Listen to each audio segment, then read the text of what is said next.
Yet. Okay, there we go. Hi, hello.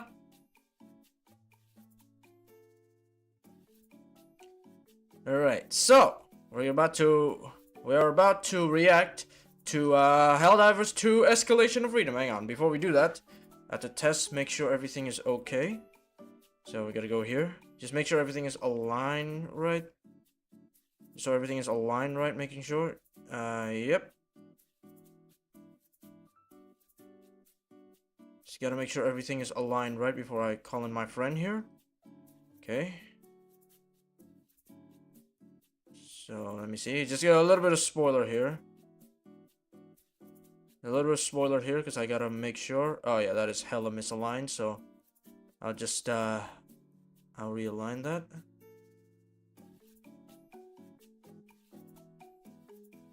Need to realign that.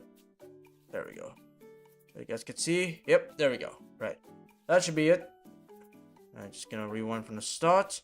And then I should probably things. Oh yeah, I haven't done my intro yet. Whoops. Right, so hey everyone, it is me, Aliveus Duke, here, your friendly neighborhood beachball VTuber, here to entertain you in this very fine evening. So sit back, relax, and enjoy the stream however you like, because now we are live on YouTube. So before we do that though, I'm gonna before we do that though, I need Beno's thingy. I need Beno's freaking Fuji. Make sure it's visible. Make sure it's visible, yes. Add existing, Beno. Okay. There you go. Gonna put you right beside me. Right about here. Okay. There we go. Right about here. Okay. Then for me, I think I'm a little bit too high, so I'm just gonna lower myself just a little bit here. Disclaimer, I am not... what was that? What was that? I am not a experienced Helldivers 2 player, just a casual. I mean, that you still have experience. That's what counts. Oh yeah, speaking of which, we should probably head on over to Beno now. And... bingo! Hang on, let me just move you down here. I am. You're the one not here. Huh? Hey, there you go. I'm just gonna position you just there. There we go. Alrighty. So wait, I haven't streamed the Discord side yet. I was like, when are you joining in? Yeah, I was doing my intro. Alright, share screen. Where is? Okay, where is it? Aha, there you are. Okay, blah blah blah. Okay, everything should be good. Go live. There we go. So yeah, you can see that right now. Yep. Okay. There we go. Okay. Intense violence, blood and gore. So you want to watch the whole trailer first and then give commentary, or commentary straight away? You're the host. You choose. All right. So yeah. So at first, usually when I do reaction streams, I just play the full thing first and then give my reaction. So. Alrighty. All right. All right. Here we go. Right. Here we go.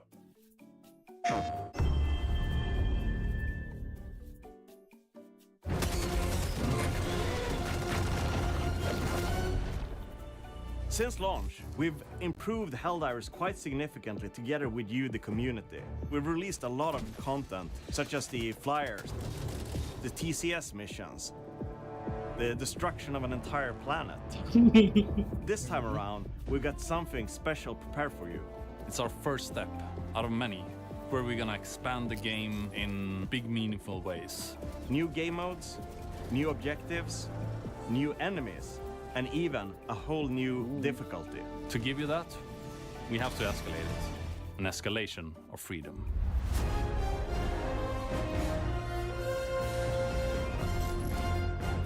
When freedom escalates, its opponents escalate. We're bringing back a fan favorite from Helldivers 1, the stabby, tentacled beast known as the Impaler. When you're playing against the Terminids, you can always try and run away. The Impaler ruins that plan. They will maybe cut off your escape route, and then you will probably have to stay and fight. Or you can fight the tentacles. The Spore Charger. This one has fog traveling around it. It's constantly moving, so it's going to come right out of the fog and scare the lights out of you. The automatons are bringing in artillery. A big tank that shoots rockets. If you're further away, you can see it aim towards the skies and fire rockets in the air, so you'll have a barrage coming down on you. In addition, you'll face off against heavier, more deadly brood commanders. With a small twist. The allies that it spawned will not be the ones that you used to. Difficulty 10 has more enemies than we've had before on lower difficulties. Okay. We've really ramped it up. It's meant to feel like a real progression from 9 to 10. We're also introducing a larger type of outpost, and it's going to be a real challenge to take on these massive fortresses. But if you manage to do so, there will be great rewards waiting for you. Of course, what would the galaxy be without planets? Therefore, we wanted to spook it up with a new version of the swamp environment.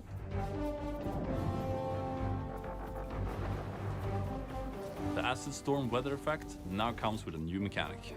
It reduces the armor of enemies and Helldivers alike. You'll do a lot more damage, but you'll also take more in return, which is just as horrifying as it sounds. In Escalation of Freedom, we have new objectives coming in, like the Retrieve Larva mission, where you find this backpack with little crying larvae that you need to reach the extraction with. But you also have to be careful because it's gonna be crying a lot, and you're getting swarmed by more and more Terminids.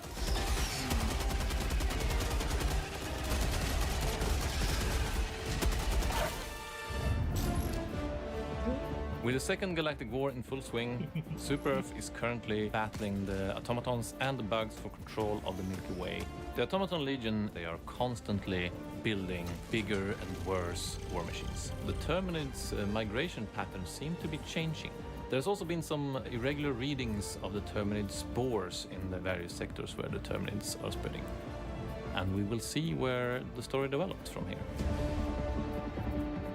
So, have we told you everything that's gonna be in the Escalation of Freedom? Of course we haven't. We have many more surprises in store for you.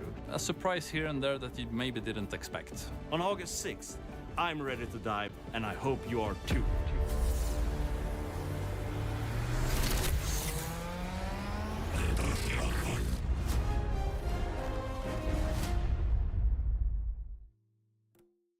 Okay, so that's the entire trailer. Right, let's start from the beginning here. There we go. There's no problem on your side, right, Beno? Yep. Okay, so Watching let's is just skip fine. this part. Alright, so Laughing let's is go right when the montage starts here. When the preview montage starts. Now Back to the those. first frame. Get to the first frame. There's something I want to say. What? The first thing? Okay, here? That guy looks like Rambo. I mean, yeah, that's the new Warbond. Did you not know? Yeah, but do you think I have that many super credits to unlock it? Yeah. No, I don't. But yeah, that's the Warbond. The Warbond is very, like, Predator and Rambo inspired. So yeah, that's why it looks like that. Also, this armor Okay. goes really well with the heavy machine gun, because it handles the recoil really good. As if for me, I'm an autocannon user. I'm either autocannon or a grenade. Yeah, the autocannon. You should see the comparison. There's like many comparison videos that tell you like the armor passive this thing. The autocannon is way smoother to use.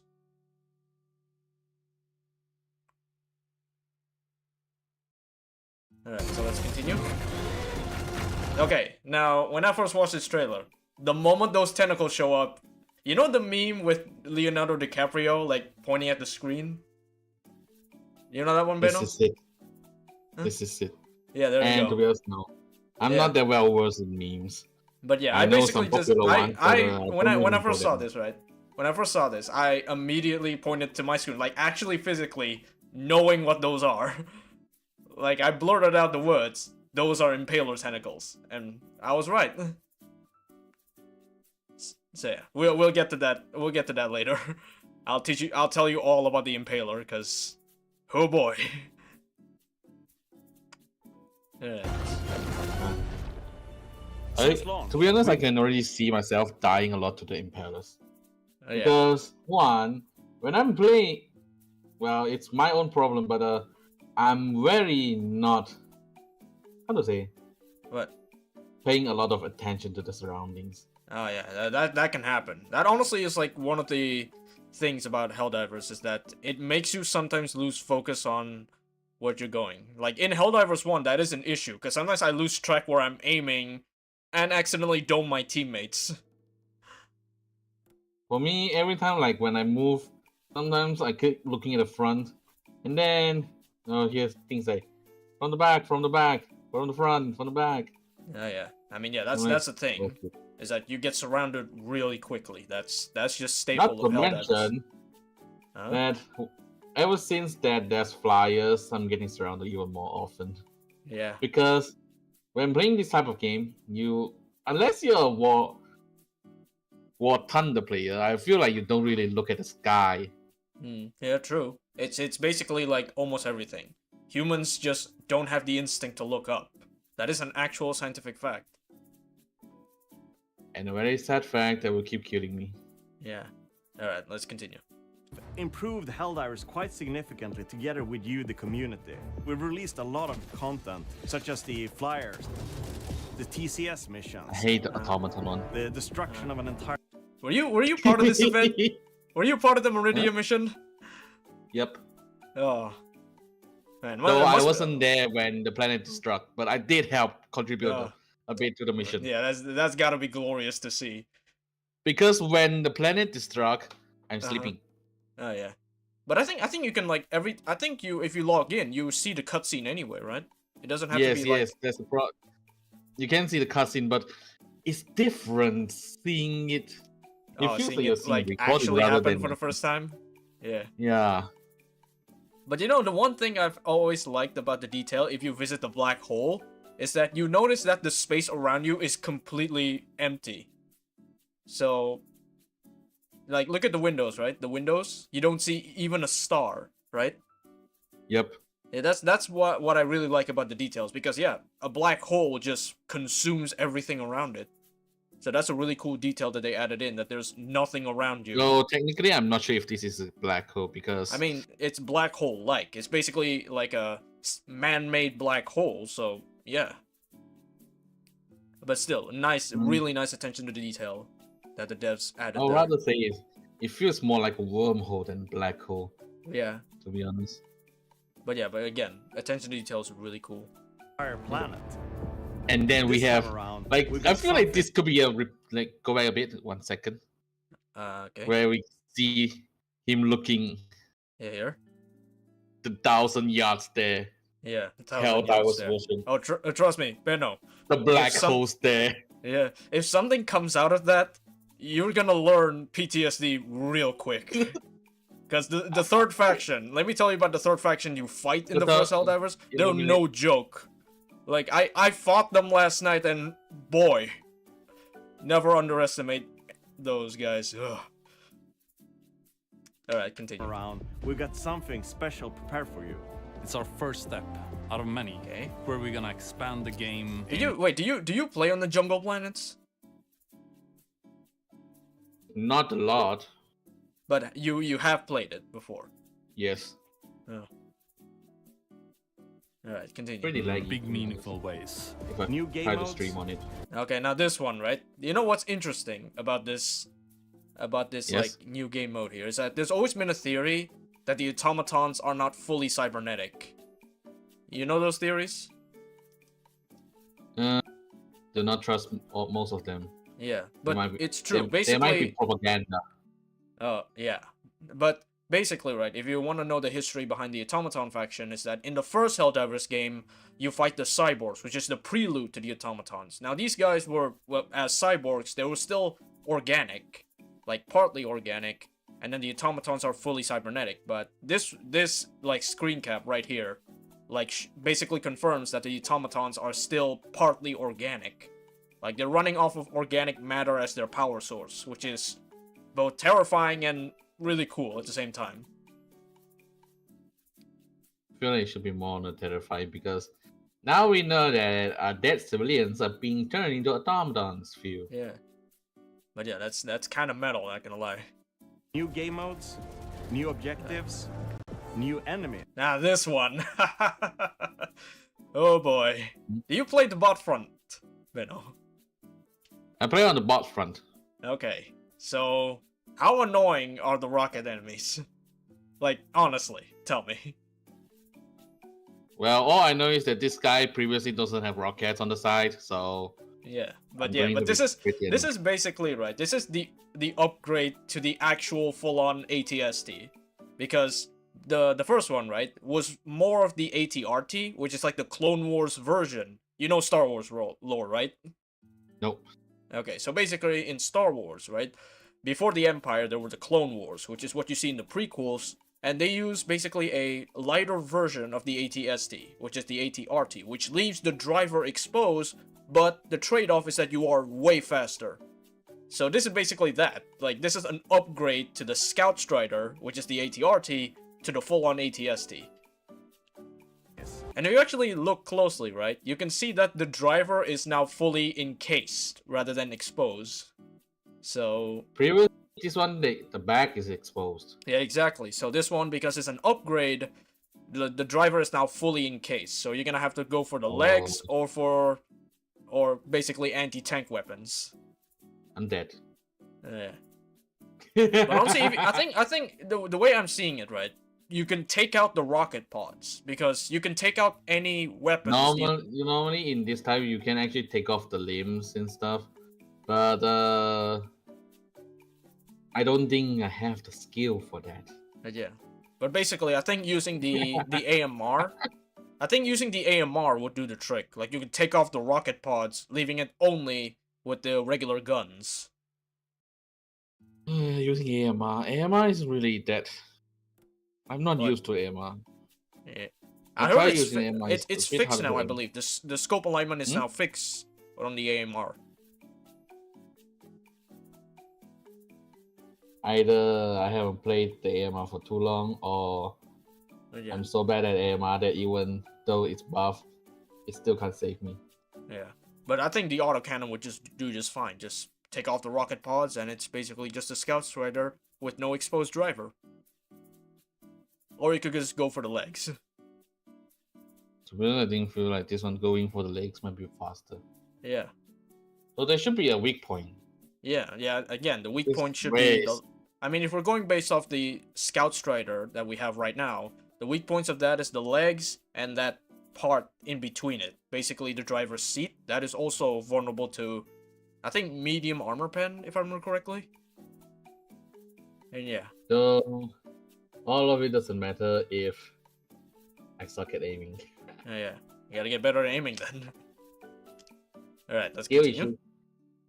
Continue. And even Yeah. a whole new difficulty. To give you that, Okay, I'm new just gonna difficulty. say, What? when I play Helldivers, I have never ever once played the Helldive difficulty, which mean, is yeah. difficulty 9. I And mean, now they're saying that there's a difficulty 10. I'm like, oh boy. I'm dead. Wait till you hear. The first Helldivers game had 15. what? 15 difficulty. In fact, the difficulty 9 is called Helldive. that is reserved for difficulty 12, which I played last night. So yeah.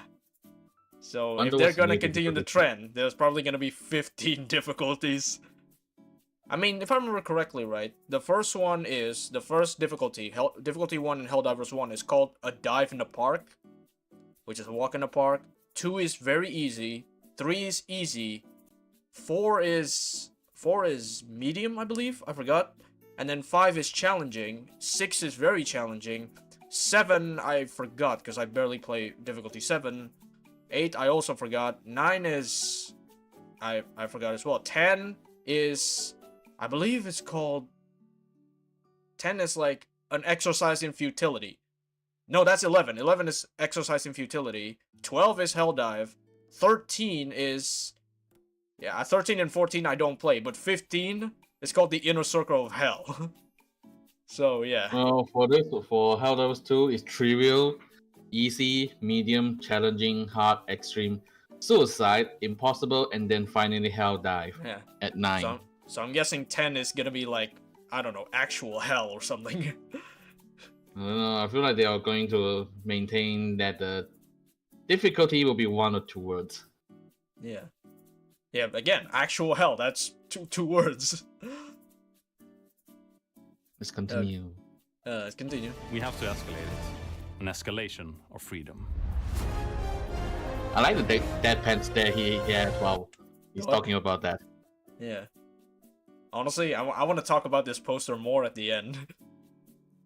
That guy kind of have the deadpan stare. When freedom escalates, its opponents escalate. We're bringing back a fan favorite from Helldivers 1. The stabby, tentacled beast known as the Impaler. Okay. Now this is my I hope territory. Now this is my I hope that territory. he doesn't appear too easy early. Yeah. Because normally I play on 4 or 5 difficulty. Yeah, that's fair. So hopefully I can survive, but then again, I'm not too sure. Yeah. But anyway, yeah, this is the part where I talk about it, because I face these guys a lot. So, the Impaler, right? The Impaler is heavily armored. In the first game, it's heavily armored, meaning you can't use small arms fire. You have to use either explosive or anti-tank.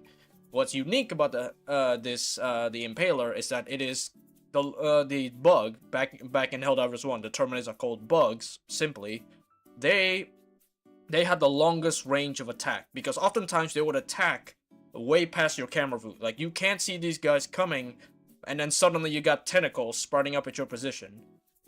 So that's what these guys do. They are very long range, and they're pretty annoying to deal with, mostly because, one, the tentacles two-shot you. Like, the first strike takes you down, and then the second strike kills you.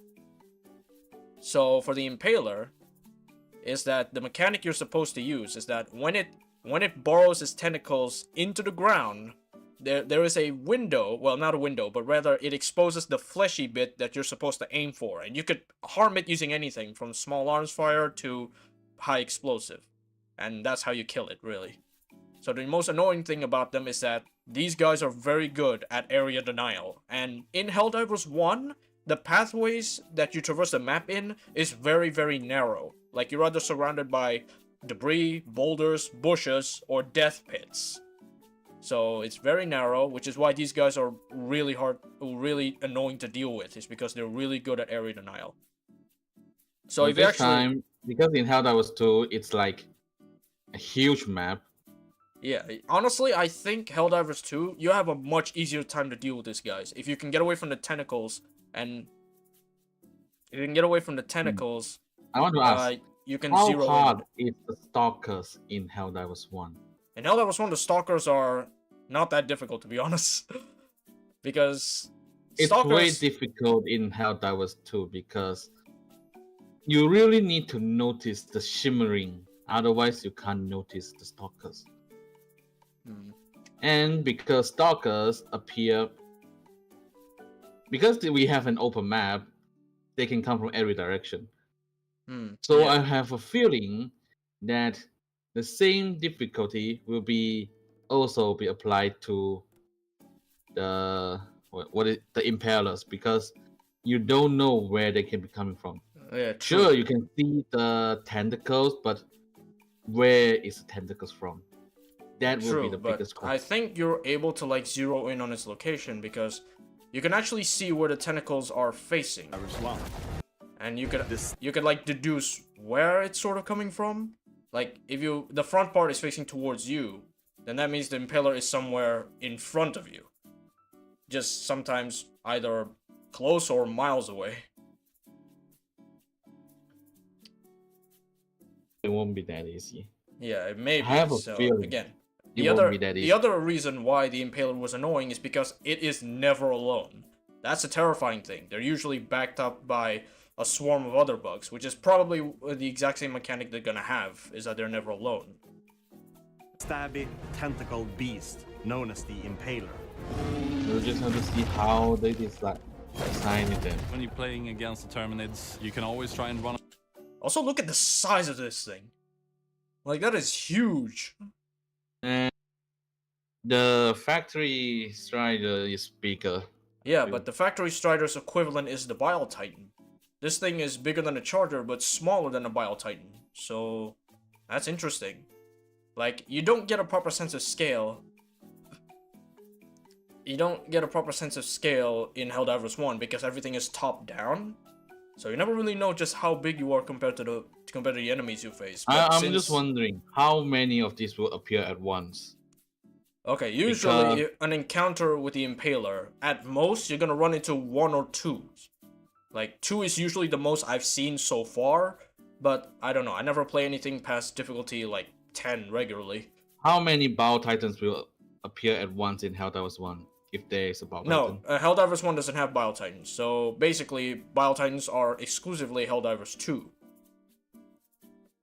What enemies are there in Helldivers 1? Either bug or automaton front.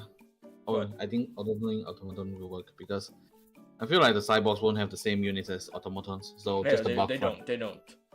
They actually don't. They have a lot of similarities, but not the same. You need to understand, in higher difficulties, there will be a lot of Bow Titans. The Bow Titan will not be singular, it's plural. And last time I played in difficulty, if I didn't remember wrong, 7, which is like the third highest. The Factory Striders, which is one of the hardest enemies, we faced 2 of them at the spawn. Well, that like is we just that is into the unlike planet, and then suddenly there's a Factory Strider spawning in. Why did you why did you aim for the red enemy detected spots then? No, we didn't aim for that. We aimed for the safe spot. It's just that there's a patrol, and then the patrol alerted, send the smoke, okay, and then comes in 2 factory guys, and we are like, oh shit. 2, like, that is the first time we ever saw it. That is before that thing is widespread. That thing is before like the automatons got defeated. Oh, okay. Temporarily defeated. So that one is like the prototype Factory Striders. And that time we directly faced 2 of them. We're like, we never saw this. We don't know how to hit it. Where is the Vans? How do we kill it? Why we don't know. All I remember is we keep piling up 500 kilograms. Oh yeah. I mean, like, those were. There's 3 of us. I keep throwing the 500. The other one is throwing Eagle Strikes, while another is HE Barrage. Oh yeah. We keep throwing them until it dies. Oh yeah. Yeah, that's honestly everyone's reaction when they first saw it. Is just throw everything at it. All right. That is very. I mean, that was the first time you saw it, so obviously everything wasn't implemented yet. Alright, so here we go. So the Impaler. It's pretty big. It's bigger than the Charger. Now a Charger takes takes like 1 rocket to the face to kill, right? The regular ones. And then the Behemoths take 2, right? I don't think you can actually kill a Charger with a single rocket. You can. like you can. You gotta aim it at the face. Like a single But headshot can kill it there's only a instantly. very small spot to hit it. Exactly. That's why it's challenging. But yeah, you can actually kill chargers in one shot by just aiming at their head, and the behemoths require two rockets to kill. And from the looks of it, the size of this thing is gonna take like at least 2 or 3 rockets to its like fleshy bit. As you can see, like above the Helldiver's head, you can see like the fleshy bit here. That's the one where you're supposed to aim to kill this thing in That's Helldivers going to 1. be hard to aim. So yeah, basically again, they have a vulnerability window if they do the tentacle attack, because I think you can see it. At one time. The Impaler ruins that plan. Now here, right here, that when it burrows its tentacles into the ground, dig down. But that the fleshy bit, like in this frame, the fleshy bit is hidden behind the armor. Yeah, you need to get really close to hit it. Yeah, exactly. That is how you actually kill the Impaler in Helldivers 1, is that one guy, one of your squad, distracts the tentacles while another one goes towards where the Impaler is and shoots at the fleshy bit here. Now, in Helldivers 1, you could one-shot it with an anti-tank, but because this is bigger and obviously it's going to probably be a lot tougher than a charger, I'm guessing 2 or 3 like rockets to this fleshy bit will kill it. So, yeah. I'll be honest, I don't think we need rockets, but it will take a lot of hits, just maybe not 2 to 3 hits of rockets. Yeah, but it'll probably we don't know again. I'm guessing it's probably going to have around the same health pool of Bow Titans. That's my guess. Maybe. I mean, yeah, that is a good guess, but you will see. Remember, this isn't out till 2 weeks, so we gotta wait. Oh, it's almost 1 week now. Yeah, hopefully exactly. So we're gonna have to wait and see. But I think you can either use rockets or medium armor pen. I think should do it as well. Like it should damage it as well. But you're still gonna need a lot of shots to kill this thing. So yeah, like I'm excited. I want to see how they're gonna implement it to Helldivers 2. You should buy Helldivers 2. I cannot, because it's still expensive, and I need more storage. I don't think it will drop. I don't think the price will drop, to be honest. Yeah. Well, we're gonna have to see, because there is like in canon, in Helldivers canon, on 26th of October, 26th or 28th is in-game Liberty Day. Now back in Helldivers 1, every 26th of October they give away a DLC for free. So there is a chance that they're either gonna put the game on discount on 26th of October or something. I'm just saying that could be a thing. I don't know, but let's see. Well, that might be the history of that. I feel like this year, Helldivers is kind of have a bumpy year. Yeah, so, I mean, to be honest, Sony still hasn't lifted the ban, despite the fact that they got rid of the account leaking. Still waiting on that, Sony. That thing will be the end of them. Yeah. Alright, let's continue. They will maybe cut off your escape route, and then you will probably have to stay and fight. Or you can fight the tentacles. Yeah, that is another way to... That is another way to, like, take care of the Impaler, is the fact that you can shoot the tentacles to make them retract, but that's only temporary, because the Impaler can just do it again. But that's one thing. What? The area of it is kind of big. Even if it doesn't directly hit you, like it hits the ground in front of you quite a bit far. I'm guessing half a meter, that or so, and it still deals quite a lot of. You can see that it shows a really heavy red. That means that's a lot of damage. Like this, that one is probably at least a quarter of health, at least. It might be a third. So even if it doesn't directly hit you, just 3 hits at close range like this, you're dead. Which means once it lunges at you, you can't like run away. You need to jump away. I feel like you need to jump away in order to survive. You mean well, dive? It could be it's their armor that's doing. Like light armor will take more damage than medium, so it might be because it's a light armor. But seeing this, it's going to be very hard to fight you can expand, you need to reinforce a lot. Okay. Alright. Well, again, if you can just avoid the area and either shoot down the tentacles or take care of the impaler, I think you should We be have to fine. stay and fight. Or you can fight the tentacles. I mean, it also depends just how far away the impaler is going to be from the tentacles as well. Because if you can see right here in this frame, you can actually see the impaler right next to it. Right there to the left. You see that? Yeah. Yeah, there we go. So I think it depends on how far the tentacles are in reference to the impaler's body. Because if you can like find its body, I think again just a couple of rockets, I think it's dead. So yeah, that's what I thought. That's going to be a hard it depends just how long their range is. Because in Helldivers 1, they have the luxury of being out of camera view. But because in Helldivers 2, your camera view is as far as you set it to render, I think, yeah, I'm interested. Even at low render, you can see. Yeah. Even at low render, you can see pretty far if you're at high render. Yeah, exactly. So the problem here is that how far can it detect you? Yeah, like we will know that it can spawn, but how far will it detect you? And like example, if another bug finds you, will it alert them?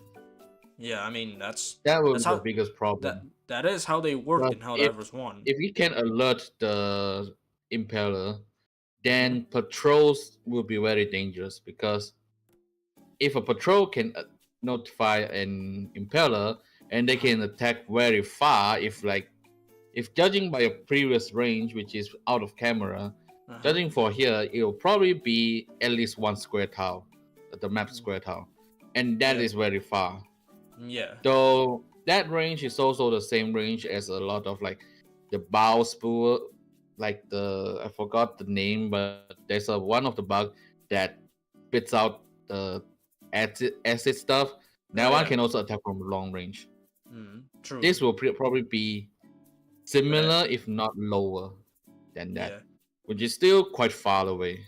Yeah. So yeah, again, this hasn't come out yet, so we never know. But we're just guessing, to be honest. Alright. The Spore Charger. This one thing. This one is what I'm worried about, because normally when you see Spore, you're really scared because you don't know where the hell you're going. And the biggest killer of Spores is the patrols. Yeah, patrols. Because in Spores, you can't see them, but they can see you. So the moment, like, I have a lot of time when I'm playing solo, when I'm walking the Spores, I see nothing, then suddenly I saw bug reinforcement coming. I'm like, where's the bug? Where's the bug? Yeah, okay. So with this, it's going to be very dangerous. Yeah, so basically this thing acts as a mini mobile sports viewer, which is interesting. That's honestly a really interesting mechanic. As fog traveling around it. The range is definitely going to smaller, but it's interesting to see how they will implement this. Yeah, again, my guess is stronger. We need to know how strong it is compared to the Spore Charger, the Spore regular Tower. Charger.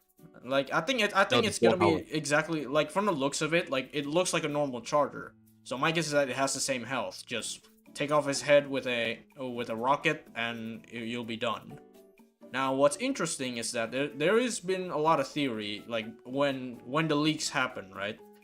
Like I never really personally follow the leaks, but some of them do spread, and they say that there is a type of charger that will explode upon death. So this could be it, potentially.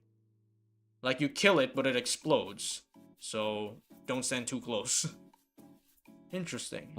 So far there's no exploding units yet. I mean, the biospheres do explode if you hit their sack. If you hit their sack, they will explode. Normally, when we hit Spore Towers, we hit from very far, because unlike you can actually see the Spore Towers from very far if you're not in the Spore. Yeah. Because the Spore Towers are very high, you can shoot it from very far. Yeah. But this is going to be hell. So yeah, let's see. Again, we don't know how this is actually gonna translate to gameplay, but we'll see. It's constantly moving, so it's gonna come right Yeah, out of the fog. it and seems like scare it's the similar life to a out of car. you. So yeah, The automaton. You can see that this it's thing, this thing, the reflect. the rocket tank. I'm gonna Now- guess the weak point it will be once again at the back, the Yeah, engine. it's the back, and I think Engine with that- I think in my opinion, this is gonna be like a lot easier if you know where it is. Like, in artillery. because if you look A at here, big right? Tank that shoots rockets.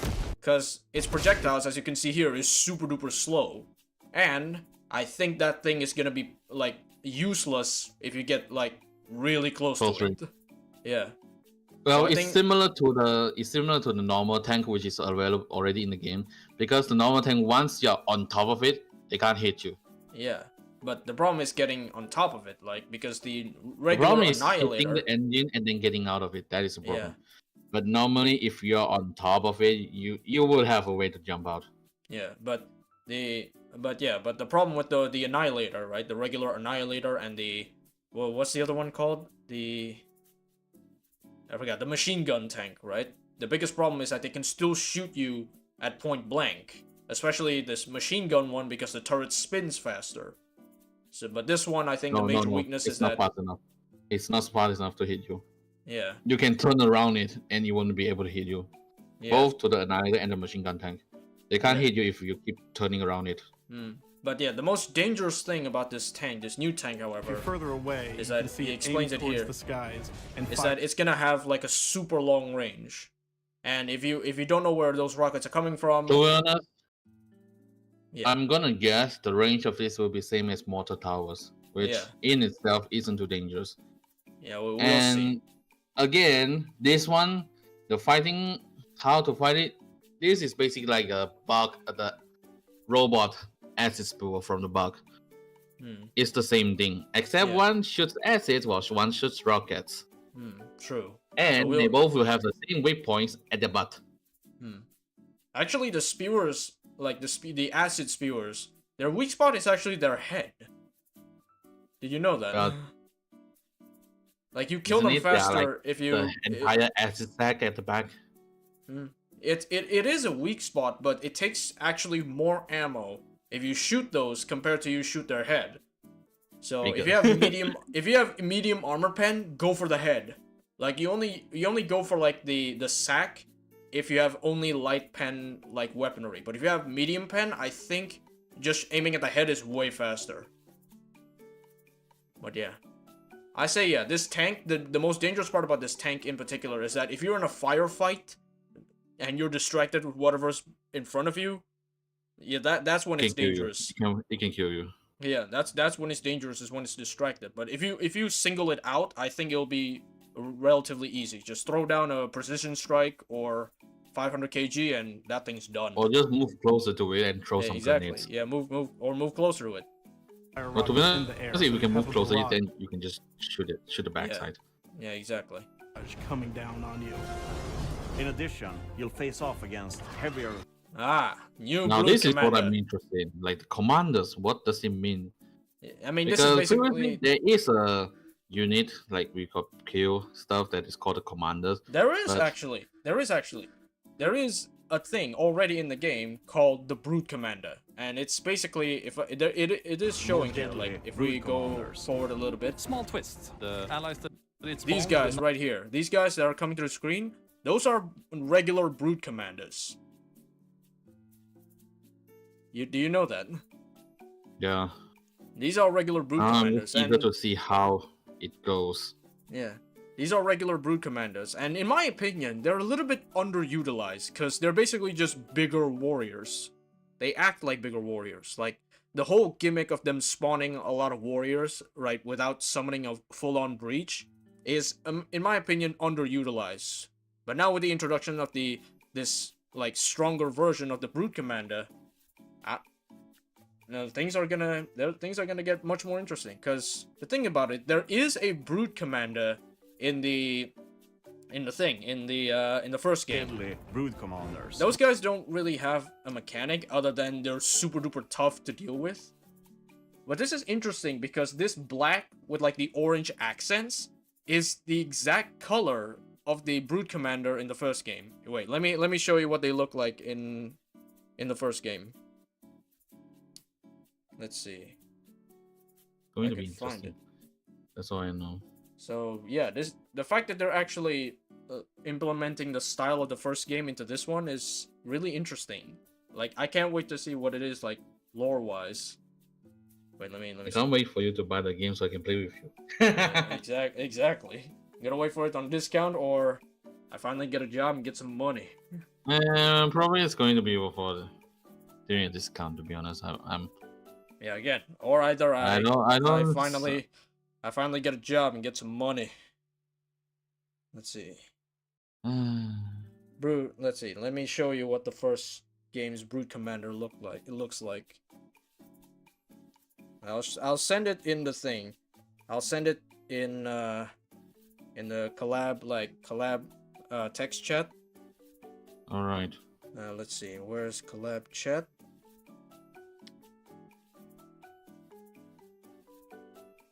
Right there. Can you see it?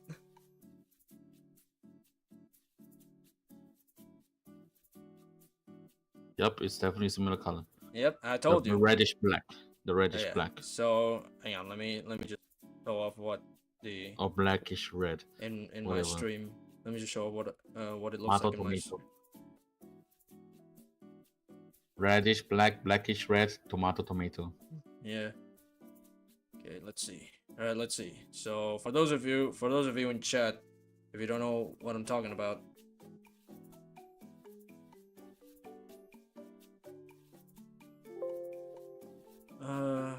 open.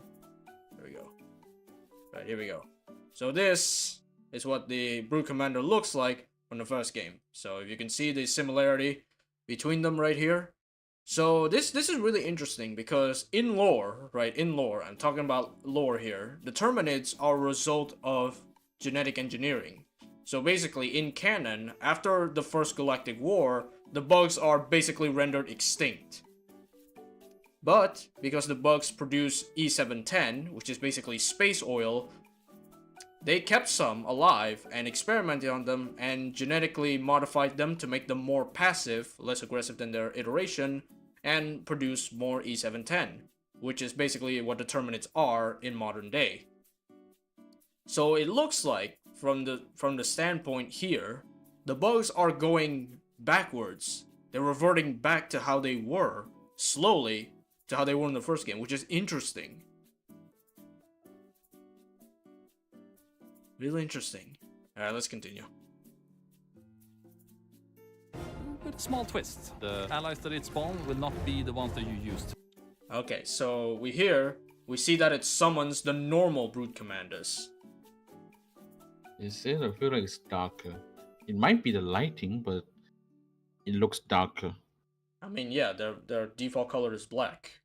So I mean, it doesn't look that dark. It's the same like black with a little bit like orange accents, but the better version. I feel like it's a bit more brownish. Yeah, basically orange. So yeah, so it's gonna summon the normal Brute Commanders that is in the game right now, and it may summon more. It may summon like maybe Chargers. Imagine if it summons the Brute Commander and the Brute Commander summons more minions. Yeah, exactly. Like, that's a summoner that summons a summoner. Exactly. That's what I'm getting from this. That will be a lot of hell. Mm-hmm. If it is a summoner summon, summoner summon summoner, it will be very hard to fight. Well, yeah. Because if you don't kill it fast enough, you're going to get swarmed. Exactly. So I'm guessing that is gonna be how the bigger Brute Commander is gonna be. Difficulty 10 has more enemies than we've had before on lower difficulties. We've really ramped it up. It's meant to feel like a real progression from 9 that's definitely a lot 10. More. From this screen, you can see there's a Bow Titan there. We have at least 3 Chargers. The center, two of the new Brute Commanders, and then over there behind the Bile Titan, that's an Impaler. never really look at this scene in detail. I don't think that's before. Impaler. I think that's just a Charger. That's just. No, that is an Impaler. That is bigger than the other Chargers, and the legs are. And then, judging by the pronounced. fact that we are already killing a lot, there's probably way more bugs. Yeah, The exactly. smaller ones. I never took the time to analyze this scene in detail, but wait, let me go frame by frame here. So, let me go frame by frame. So we go here, right? And slowly frame by frame. Even this one, you can see that it's already way harder because you can see there's already 2 dropships here, which is normally within just one. This is normally just one single in reinforcement in level 5. I think in But 9 normally, there's always been 2. In 9, I've seen like. It depends. Normally, it's on lower difficulty there will be 1, but starting from difficulty 5, it will be 2, and then it depends on what it drops. Okay. One of them will carry the heavy units, while one of them will carry the lighter troops, like the normal ones holding the guns. But from here we can see it's mixed, and this one you can see they are dropping at least 3 Annihilator, 1 being the rocket and 2 being the shield ones. And then we have at least 6 smaller guys. So this dropship drops a total of 9 units. Yeah. And that is in this frame alone. Okay. We don't know what the other ships is carrying. Yeah. Okay, let's go frame by frame. However, it's 8 units. 1 normal and 1 shield. 1 shield and 1 rocket. Okay. So far. And then it's you only can see following up there's an after this I saw that there's another dropship coming, which means there's also a Strider in the total of 3. background right there.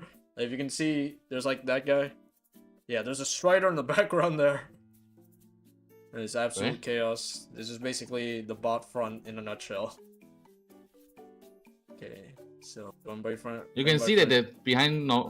Normally, if they bring a second or the third ship is normally Annihilator tank. Normally.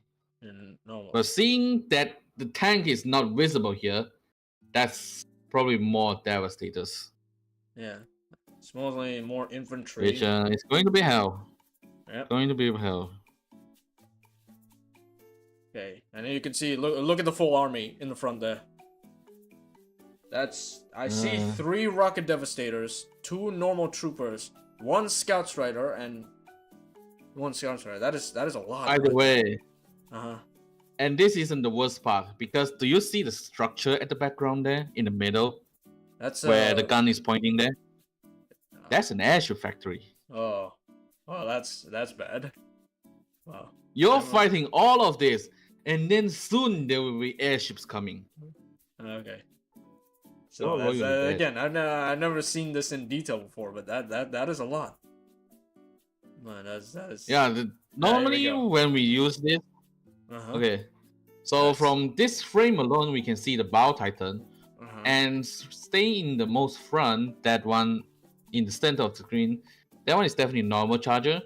Behind him is just some normal units. I mean, not really. We go back past the bush here. Let's go past the bush. Right, I'm seeing 2 Behemoth Chargers, the more armored guys. I see the new Brood Commander, and I see the Bile Titan, and then in the background, that is actually the Impaler. Because if you see the size of it, it is bigger than the Charger, but smaller than the Bile Titan. That is the Impaler, positively. That's a lot. And then if you see in the middle, like between the bush on top of the Helldiver and the Charger, I feel like there might be stalkers in there. No, that's a regular hunter. Is it? That's a regular hunter. It only has one set of wings. Oh yeah, stalkers have more than 1 set. Yes. No, but even then, normally if you're fighting this alone, like normally when fighting a Bio Titan, you don't fight the Bio Titan alone. Yeah. Unless you are ultra skilled, you can 420 it. Normally you don't fight it alone. Yeah. Well, what am I to say? I mean, you are experienced before. Alright, so here we have... Okay, the lineup is... There's a Behemoth Charger leading the charge towards the right. towards the right, and then behind him is the new Brood Commander. Behind him is the new Brood Commander. He's in the bush, and then behind him is another Behemoth Charger. Then on the background, we see a Bile Titan, and then behind him, it's an Impaler with its tentacles already borrowed. So again, interesting. I mean, he's fighting someone in front of the Helldivers. And then finally, in the left side, in the far right, there is a Behemoth Charger. That's a lot of units. I'm gonna say, judging by this scene alone, the Impaler, you say that the Impaler already impaled his tentacles, right? Which means it's attacking someone. Yeah. And that someone is at the right side of our current screen right now. Yeah. That distance is definitely at least 1 square. So, it's at least 1 square. Yeah. Which means you will not know where the Impaler is. Because even though it will appear in front of you, facing you, you know that it's in front. You don't know if it's front left or front right. Because maybe there will be an angle. And in a distance of 1 square, that angle means a huge area. Yeah. All right. This is most cool. importantly, if there is this much with it, oh boy. Yeah. I mean, that's pretty much that is pretty much fighting the Impaler in Helldivers 1, is that you're fighting both the Impaler and the stuff in between you and the Impaler. Well, that's why they're so good. Helldivers 1 doesn't have a Bow Titan. Yeah, but the Helldivers 1 has a unit called the Tank, which is basically the Charger equivalent, but much bigger, right? Actually, I'll show you what they look like. So but the Bow Titan can one-shot you. The Bow Titan can one-shot you. Yeah, so can the tanks from Helldivers 1. If you get caught in its charge, you're dead. Wait, let me show you how they look like here. Helldivers 1. Just show it on the screen. No need to show at the collab chat. I'm watching a stream too. Don't worry. So this is what they. Well, I have to like tab out. So this is what they look like actually. So I'm gonna guess, seeing this number of enemies, the Impaler must be a difficulty 7 or above. Yeah. I mean, it's probably like the Bow Titan. Yeah. So that unit. So many.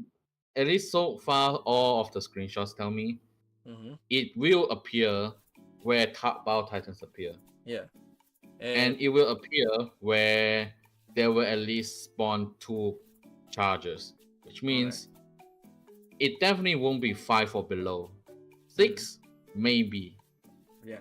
I forgot which difficulty the Bow Titans appear. I sent you. That's what the tanks look like. You seen it? It feels like a huge. What? It feels like a huge charger. Exactly, that's what they were. They were basically just really big chargers that are immune to everything except anti-tank.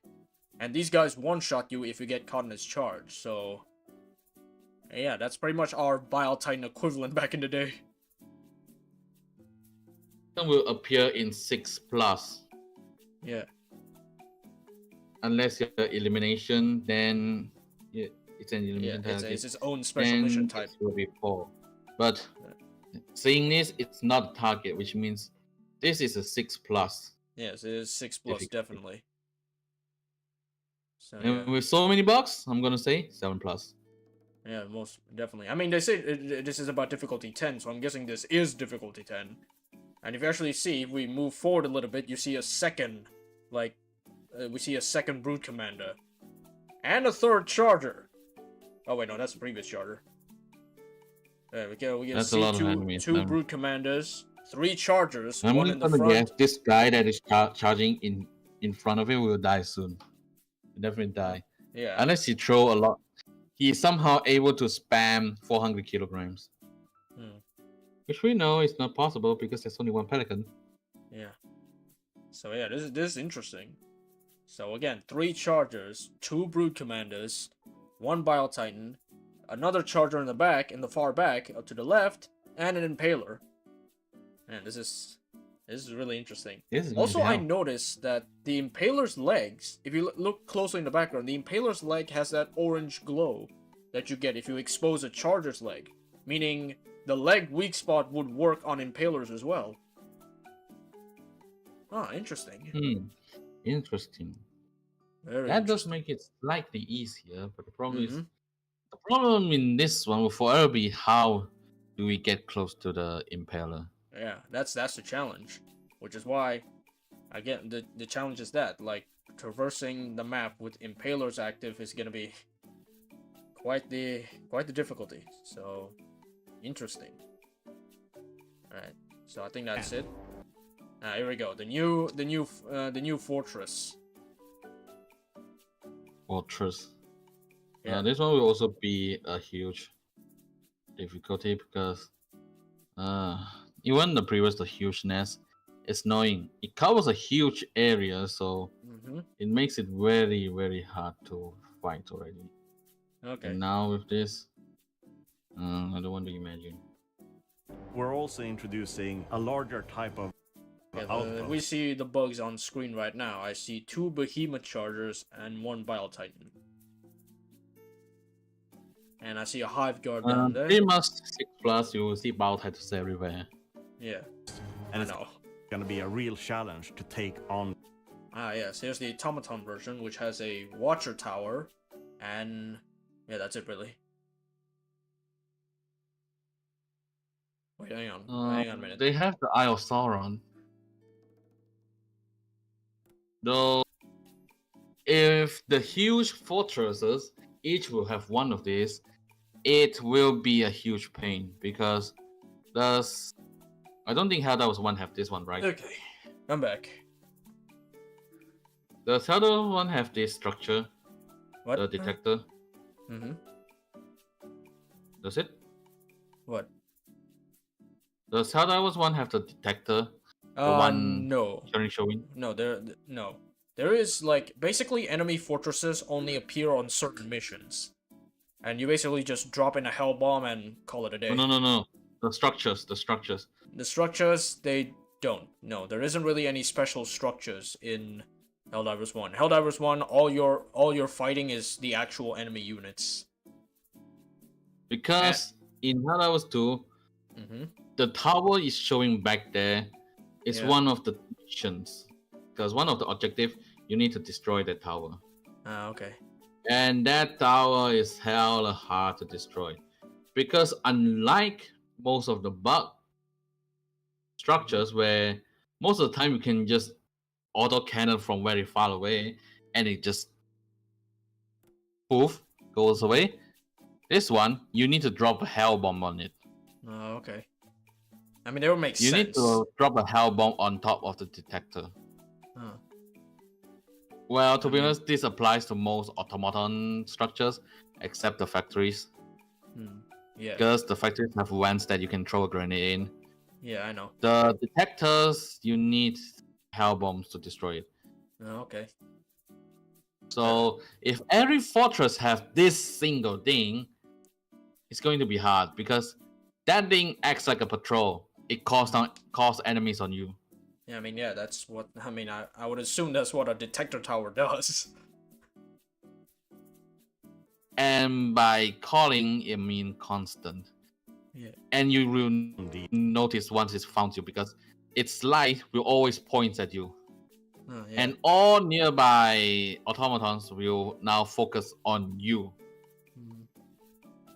Which makes it a strategy you can let someone distract everyone, but that normally doesn't work.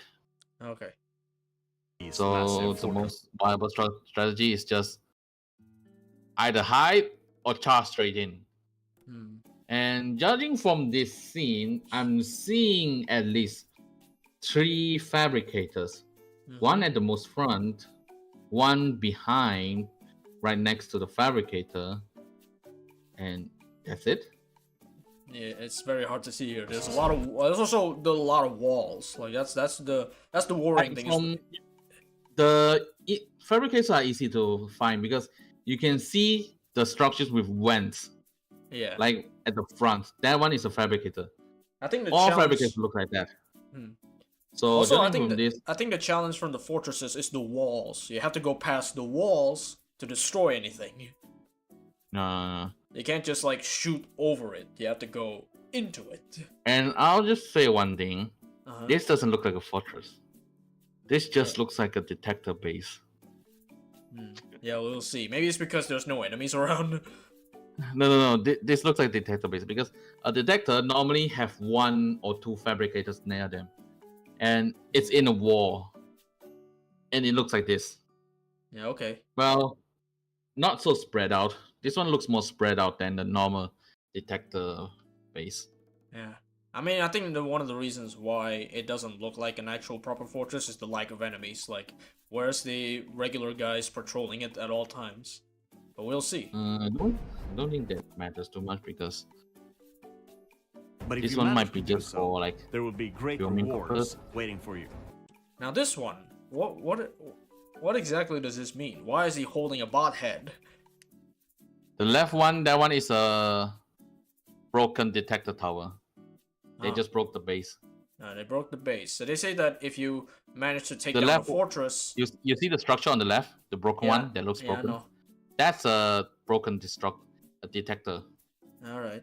So, That's a detector he says tower, which that if mean- you manage to bring down a fortress, he said great rewards will wait for you. So, well, I wonder if it has Well- something to do with this bot head that we're holding.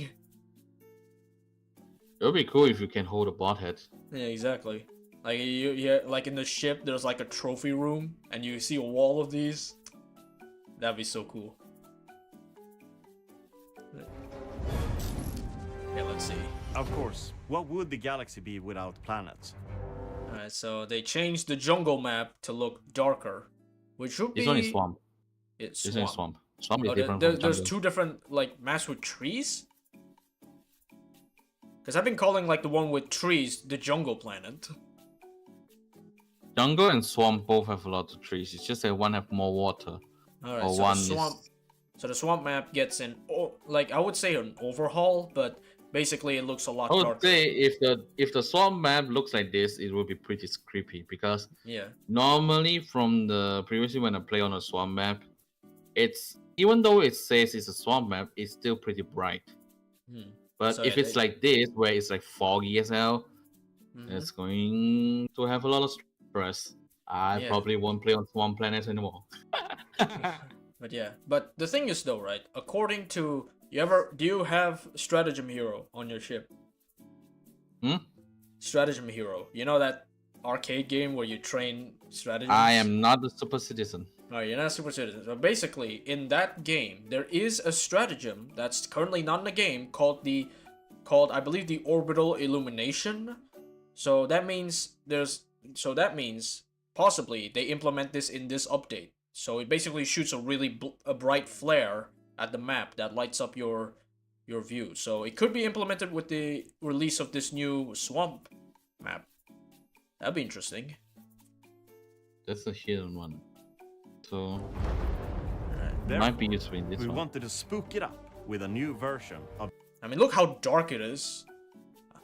Yeah, that's why I say if they change the swamp to be like this, I feel like I won't be playing on swamp maps. Yeah. Again, Because I'll be scared. which is why I came up with a theory that with the release of this map is that they're gonna introduce the orbital illumination. That basically is a giant No. flare that you can call down. So yeah. Not sure. the swamp I wonder if environment. if they implement it, will it be able to be used in like spores? Because We don't- that would be a good place to actually use it. Don't I you don't think? know. It could be map specific, but we don't know. True. I mean, I think it's gonna be map specific. It's gonna be a shared stratagem, possibly. Let's so because if I need a slot for it, chances Yeah. are I probably won't be using it. Yeah. I'd rather exactly. get more firepower than get a damn light. Yeah, exactly. So it could be map specific. Yeah, like a hell bomb because The acid storm weather hell bombs are only available in like special targets. Yeah. effect now Alright, comes so here we with a go. new mechanic. New It reduces debuff. the armor of enemies and Helldivers alike. Okay. So basically do a that. So it affects both you and the enemy. You do a lot more damage, but you also take more damage. So It's like the fire tornado. Hmm. Kills you and also kills the enemies. Yeah, so pretty cool. More damage, but you also take more in return, which is just as horrifying as it sounds. You look so deadpan. Show more emotion, bro. Yeah, I think he's reading off a script though. Because you can actually see him like periodically glancing down. So I think he's reading off a script.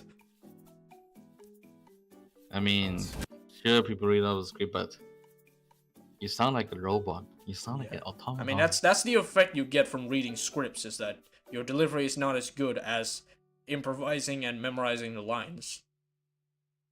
True.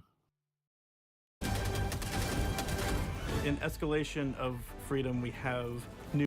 Now this one. So basically, this new objective is that you basically destroy this, which makes the fuel for the automatons out of organic stuff here. Which is basically humans. Yes. New objectives come in, like the Retrieve Larva mission. Ah, now this is interesting. The Retrieve Larva find mission. this backpack. I feel like this one feels like Death Stranding. Now this one. Now, what makes me question is why this larvae is so special compared to stuff. Because we've been destroying a lot of the Terminids, right? We've been destroying their eggs for so long. Why do we need to suddenly take the bug? Unless this larvae is no ordinary larvae. Cause back in Helldivers 1, there's a raid boss mechanic in Helldivers 1. So what it is that there's a planet in each sector where you fight what is called the enemy master, which is the game's raid boss. And I fought this last week, actually.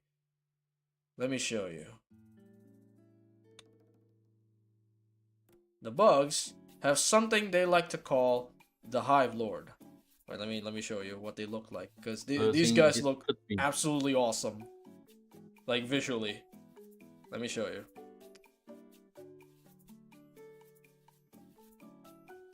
Wait, hang on.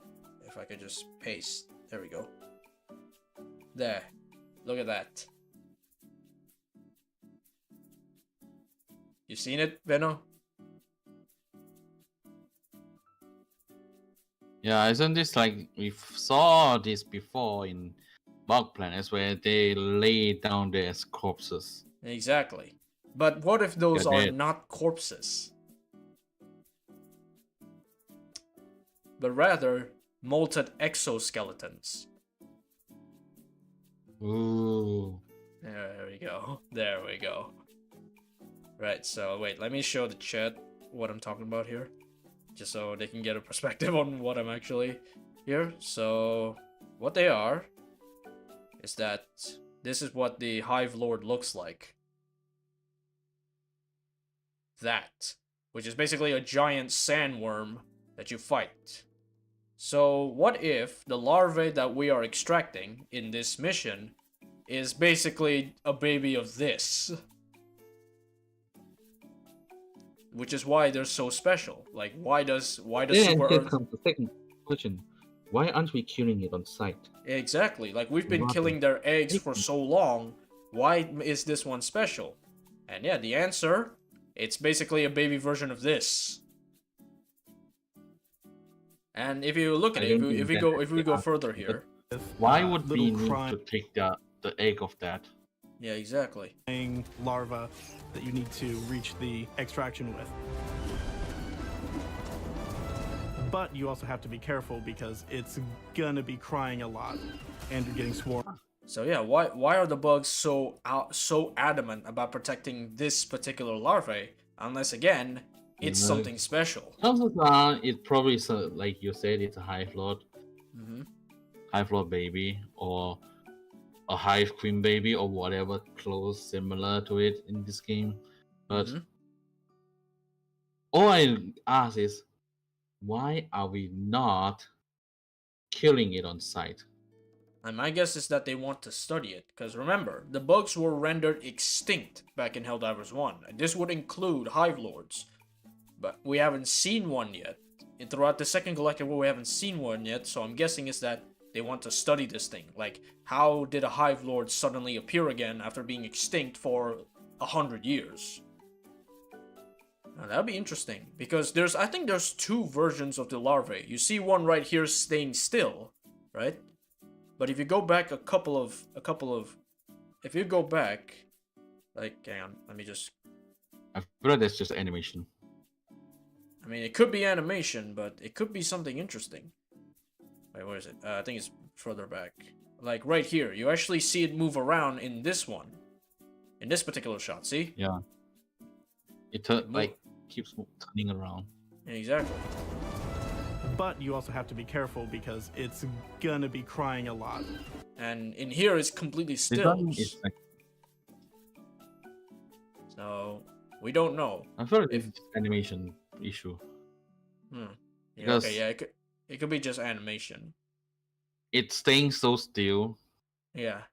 I don't know. It could be this is like pre-release footage and the animation is bugged. There is a chance that could be the case, but who knows? And you're getting swarmed by more and more Terminids. And then I like this one, this scene the most. Yes. Actual your average Helldivers 2 experience. Your friend just running into your own firing line. I mean, he was shooting at the thing. He was shooting at the nursing spewer. The guy just jumps into his firing line. But then again, maybe he wants to dodge that thing, but he didn't dodge to the other side. Yeah, because you need to see, there's a bit of fog here. Yeah. Wait, let me just go frame by frame on that. Because that is just hilarious. Right, so here we're back at the trailer starting montage here with the guy shooting the heavy machine gun. You can see in this scene, there's no fog. But when the guy dies, at the scene with the guys, there's starting to be a fog. I mean, you can see... You can see fog in the background there. Like, to the left a But it's bit. not at where they at. Yeah, which means they move forward, most likely. Which means it's either they're moving forward or there's a spore charger. Oh, that could be interesting. Okay, let me just go frame ahead here. There we go. Right, let's see. No, I think they just move forward. Forward or backward? I feel like it's backward. Alright, so here's this guy firing his incendiary breaker. Right, so we go from this perspective. There's the nursing spewer right there. So here we go. So that's when he noticed there's a nursing spewer.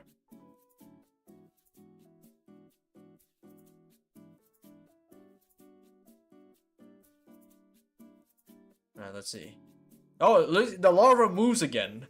So I'm guessing it stays still and moves around in periods. So that's probably why. Or when it's staying still, it's calling stuff. Yeah, exactly. So because we didn't hear it, right, so how it calls. So it could be that when it's staying still, it's like calling. Yeah. So here we go. We're back at the heavy machine gun guy. Rambo. Right. And then he was shooting to his in front of him. He then reloads. He runs to reload. The guy starts firing. This guy is already moving, and then this guy shoots. Oh, okay. So there we go. So the guy was running to reload, and then the guy and then the other guy with the heavy machine gun starts firing. Okay, so that's why. Yeah. As you can see, he's running. He's reloading, and then he gets domed. Right here. That's a bullet. From what I see, it looks like headshot. Yeah, exactly. He gets domed right there. There's his head just gone. His head is just gone, and there goes his lifeless body. And then the lava is ejected. Yeah. So I'm guessing is that you basically die, you lose the larvae, you either have to get reinforcement, or you just have your teammates carry on. I think you just need to pick it up. Yeah. So that's really interesting. Yeah, they included this scene of betrayal. With the Second Galactic War in full swing, Super Earth is currently battling the automatons and the bugs for control of the Milky Way. Now, okay, what's interesting about that? This is the first time the galaxy has been name dropped. You noticed that? As in what? The galaxy has been name dropped because we never really knew like the galaxy. The galaxy is just called the galaxy ever since Helldivers 1. This is the first time they refer it to the Milky Way. So it is confirmed that Super Earth is modern day Earth, not another planet. Which means they somehow managed to make Earth larger. Yeah, exactly. One thing for them is they managed to make Earth larger. Exactly. So that's what's interesting is that this is the first time they name drop the galaxy, since it's always been called the galaxy ever since Helldivers 1. Also, what corpse is that? To his left Which one? there. Is that Biletine? Left It looks or like right? Biletine. Left. The one It in looks the, like a charger, the one in the doesn't look background. like a charger. The charger is the one at his You're feet. pointing? The one in the thing. The one in the left here. You're the right? Oh, is it Talking is about the... is it flipped? Yeah, it looks like it's just a flip charger. Oh, okay. Way.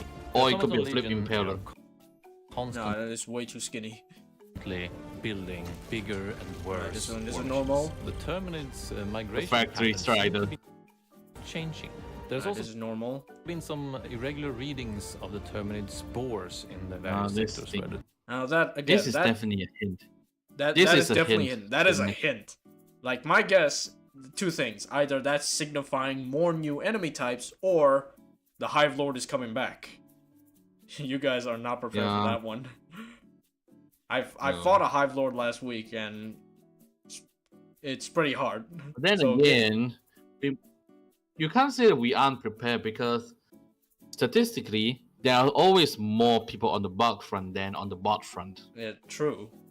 But again, if you struggle with the non-boss enemy types, you're gonna struggle against the actual boss enemy types. Let's say that, because the Hive Lord, the way you fight it, is that that thing one-shots you with every attack. Like the most popular attack is that it sprungs up from the ground from below you. So be prepared to do a lot of moving if you want to fight that thing. Something I'm not good at. Terminids are spreading. And we will see where the story develops from here. So, have we told you everything that's gonna be in the Escalation of Freedom? Of course we haven't. We have many more surprises in store for you. A surprise here and there that you maybe didn't expect. On August 6th, I'm ready to dive, and I hope you are too. Okay, interesting. Have you seen these before in the bot? Yeah, there are bots that have like jetpacks, but they're normally pretty weak. What guns are they holding there?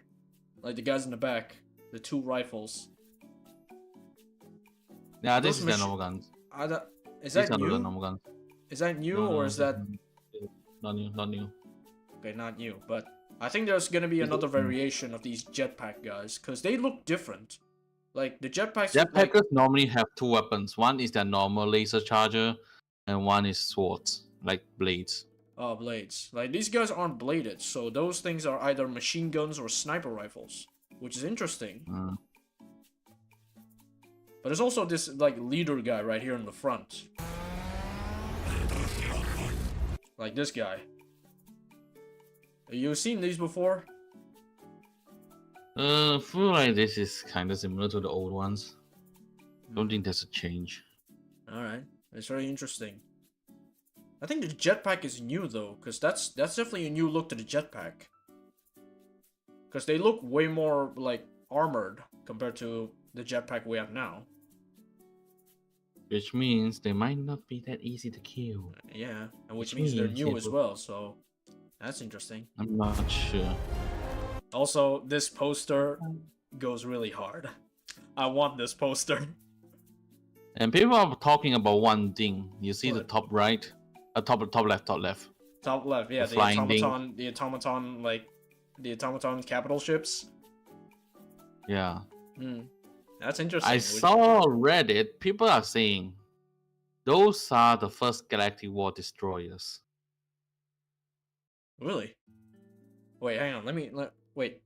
They are actually. Now that you mention it, they actually do like them. Cause wait, let me see. Let me pull up what they look like. Actually, I'll just pull it up here. Put it on the stream.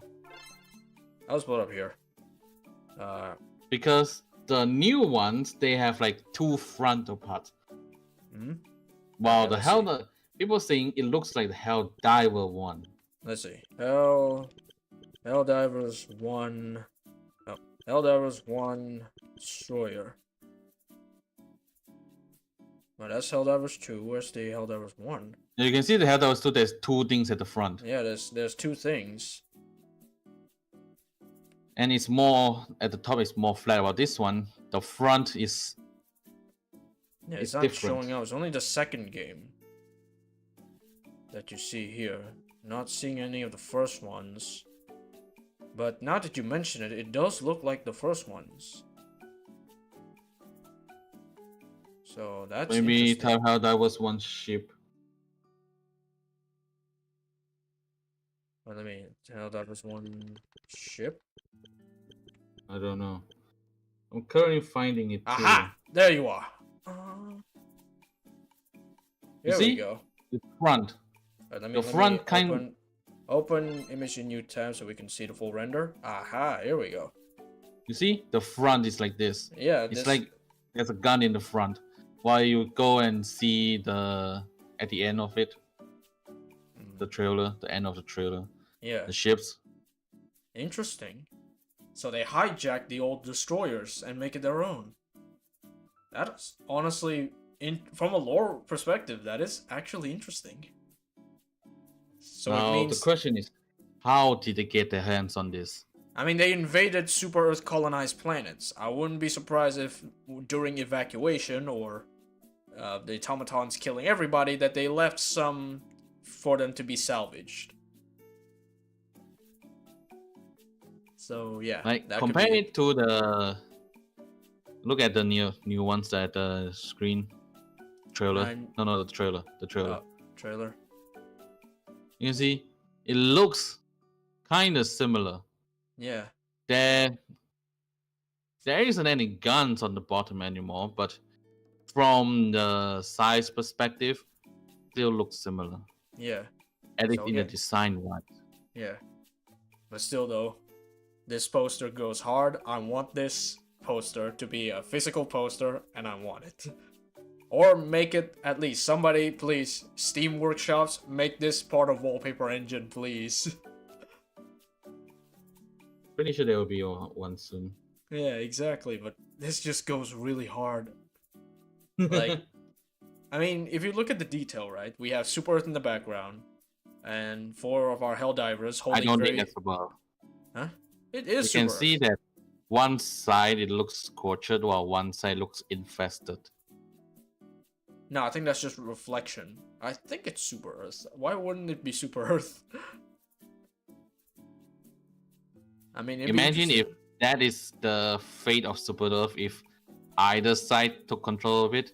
Yeah, Like if that- the automatons took it, the left it will show Super Earth as the left side, scorched. But Yes. if it's the bugs who get it, it'll be like the right side, Hmm. which is like infested.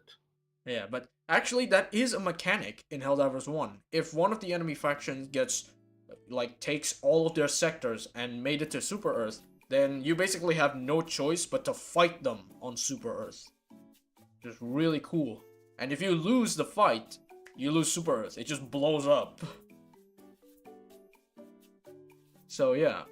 I mean, we haven't let any of them get that close to Super Earth yet, but just wait. Because I cannot wait to see what Super Earth in Helldivers 2 looks like. Because in Helldivers 1, it looks like basically any urban environment, so I want to see what it looks like in Helldivers 2.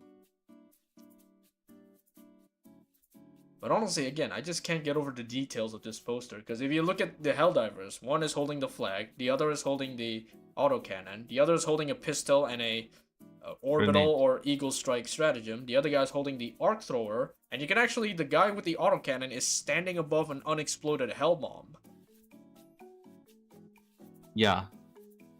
Untriggered, because you can still see the code you need to type. But I mean, when you have a Hulk in front of you, just staring you down, I would also just not be just a worried about Hulk. the Hulk. On the left side, you see the autocannon is fighting against a Hulk, and then there's a factory strider, and on the ground there's a lot of striders. There's even a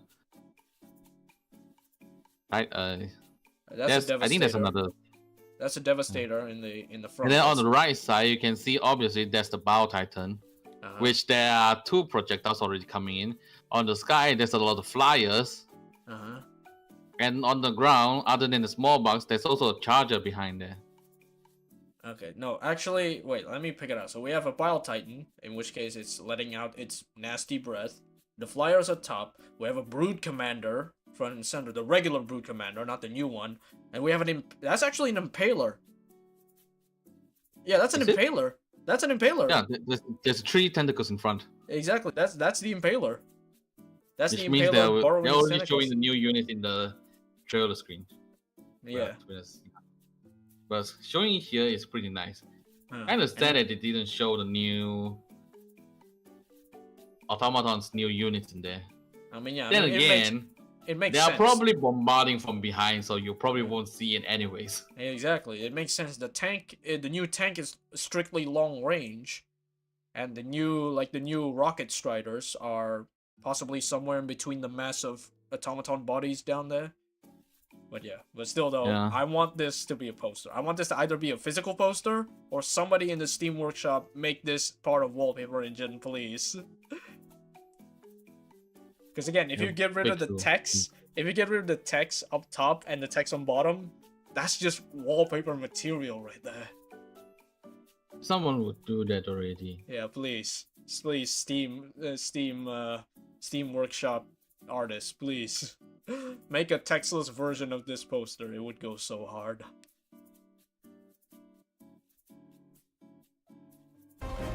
I can't wait to fight it and die to it. Yeah. Alright, so that's the end. That's the end of the trailer. There is a blog post though, and I want to take a look at that. By the way, look at the comments. You should look at the comments. There's probably a lot of interesting stuff. Let's see. Now this isn't it. I actually commented this. This is mine. Warning, you're in the range of enemy artillery tank. And it's just repeatedly, I know this one.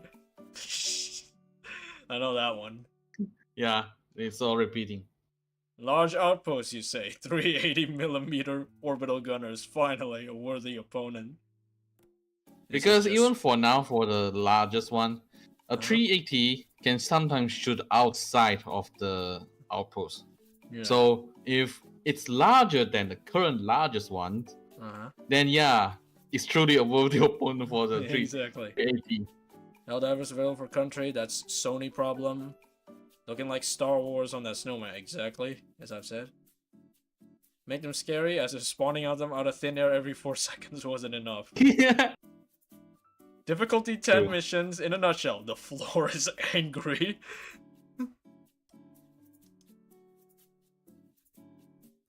Okay, Acid Storms. Fan favorite, the Invalid. Sir, you did not imply those things were fan favorite. True. Those things are absolutely a nightmare to fight if you don't know what you're doing. I feel like they did a poll and said which units you want from the previous did they actually? I was not aware. I could have voted. I feel like it could be. That's why they would probably say it's fan favorite. They have a Discord server. Yeah, but nah. A fan look at the bottom. A fan favorite, the Impaler.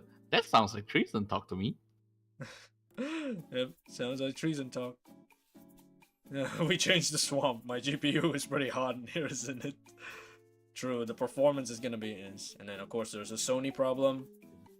Nerf rocket devastator, please. Okay, here's a rocket tank. Warning, you are now in range of everything.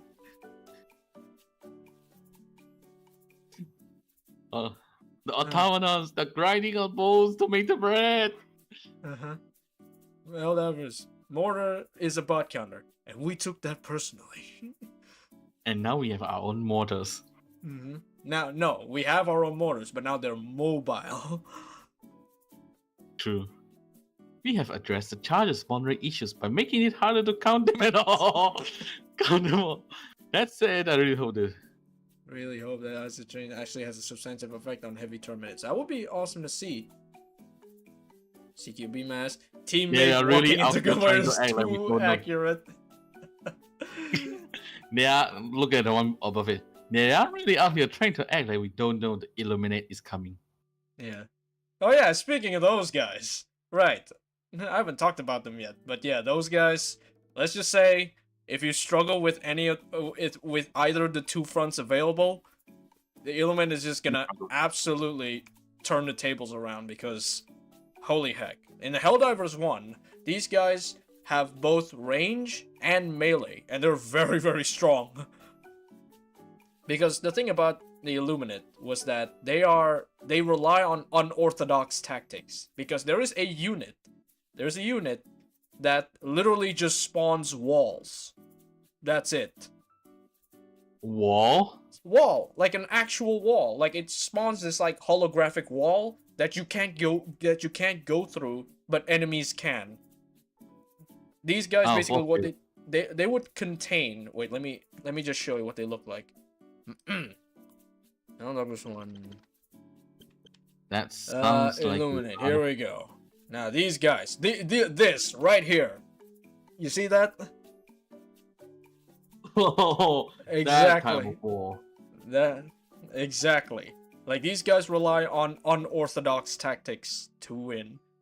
So if you struggle with the bugs or the bots, you are most definitely not prepared for these guys. And you know, to be honest, I don't think we are ready for anything. Yeah, exactly. So yeah, these guys spawn walls. These like ball or orb guys here. These spawn walls that you can't go through. And plus, if you stand when they spawn in the walls, they one shot you. But honestly, the most annoying enemy in the Illuminate front is the. Wait, where is it? Wait, let me see. No. Man, where is it? These guys. If I were to see these guys, it's these guys right here. These guys, they have their own personal shields. Wait, let me just. All of them looks like they have personal shields. They have personal shields, but these guys' shields is way stronger. So what they do is that they have a shield, but the most devastating part is that they have an attack that inverts your controls. I am not joking. They shoot this like blue orb that is homing, by the way. That is homing. If you get hit by that, your controls are reversed. Everything is reversed from your movement keys to your aiming to your stratagems. Wait, aiming? Yeah, aiming. Straight up. How do They invert aiming? you. They invert your aiming. These How guys. do they invert your aiming? They invert it. I fought these guys last night. I fought these guys like yesterday. They do. It's absolutely like annoying and really scary.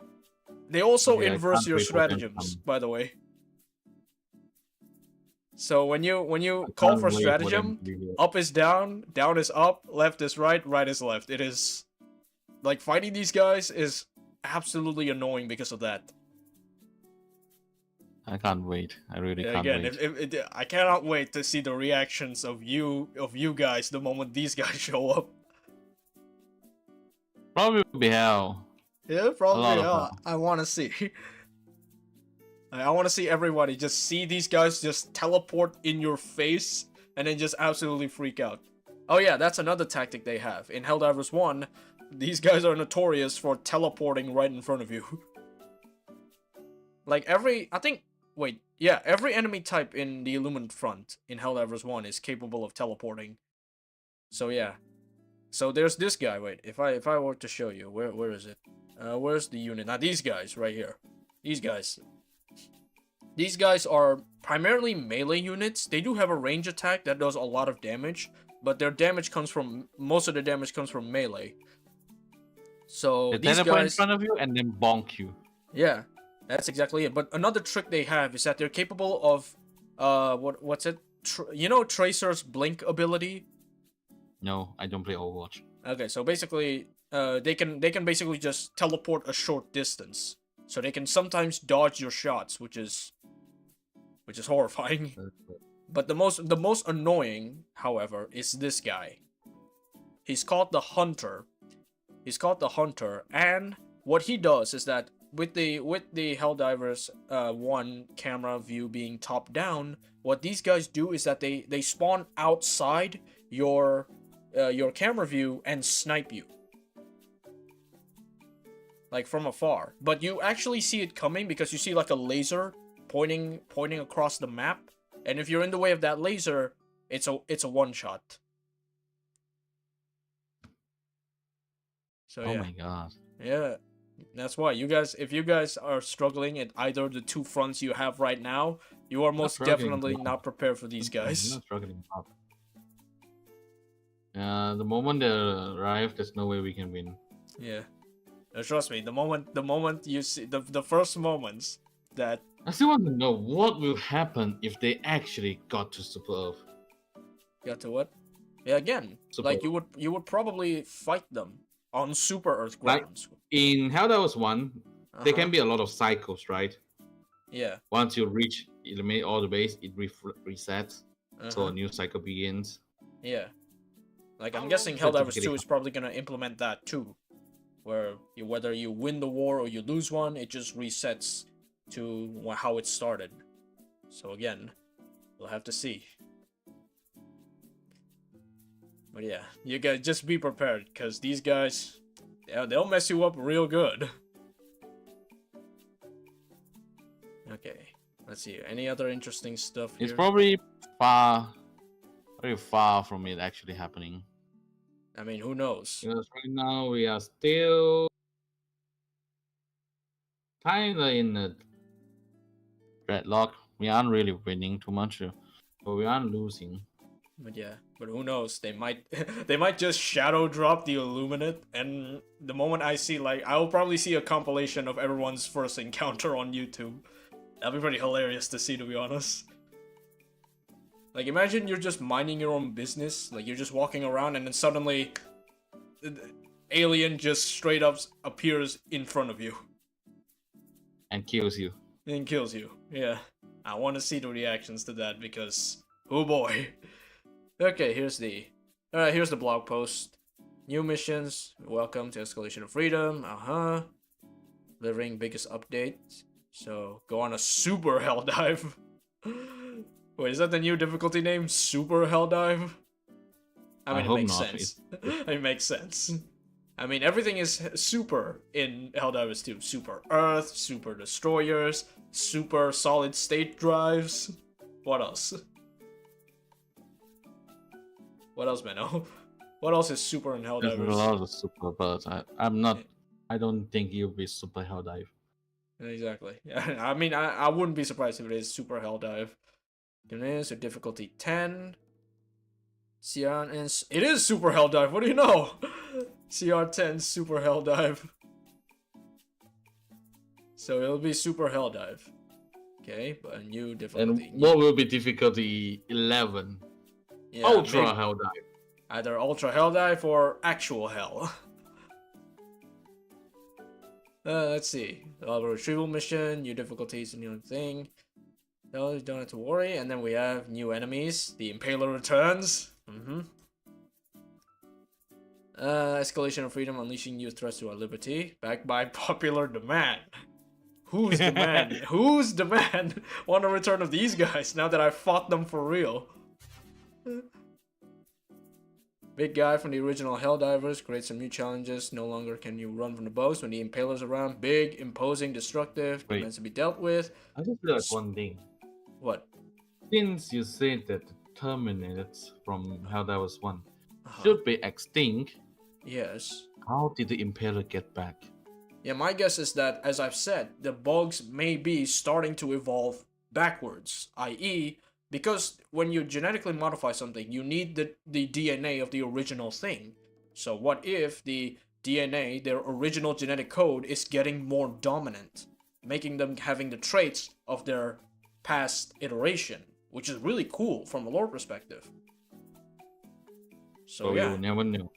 Yeah, we'll never know, but that's really cool in a lore perspective though, because I love lore really. Also new Sport Charter, yeah, we've seen them. Let's see, the Terminate Alpha Commander, that's their name. Alright, Alpha Commander it is. So basically the Brute Commander will be staying, but we will have a new Alpha. Yeah, so the Brute Commander is still gonna be Brute Commander, but this new commander will be called the Alpha Commander. And yeah, that also this shot is really cool. Automaton Just on PS5. Yeah. You see the bottom left. Yeah, I know. Of the image capture on PS5. Yeah, but honestly, this image also goes hard with the Alpha Commander just in front of these fire tornadoes. Yeah. And let's see. Don't think we forgot about the automatons. Uprising continues. The new jetpack ones. Explore the swamps. Good. In the last edition, and then here we have some highlights update. We're making changes to mitigate the problem of grief kicking. You ever been grief kicked? Ever been kicked like that? No? No, not yet. Okay, well, it's our hope that players engage with some good sportsmanship. We do recognize some players are using the team kicking for grief others.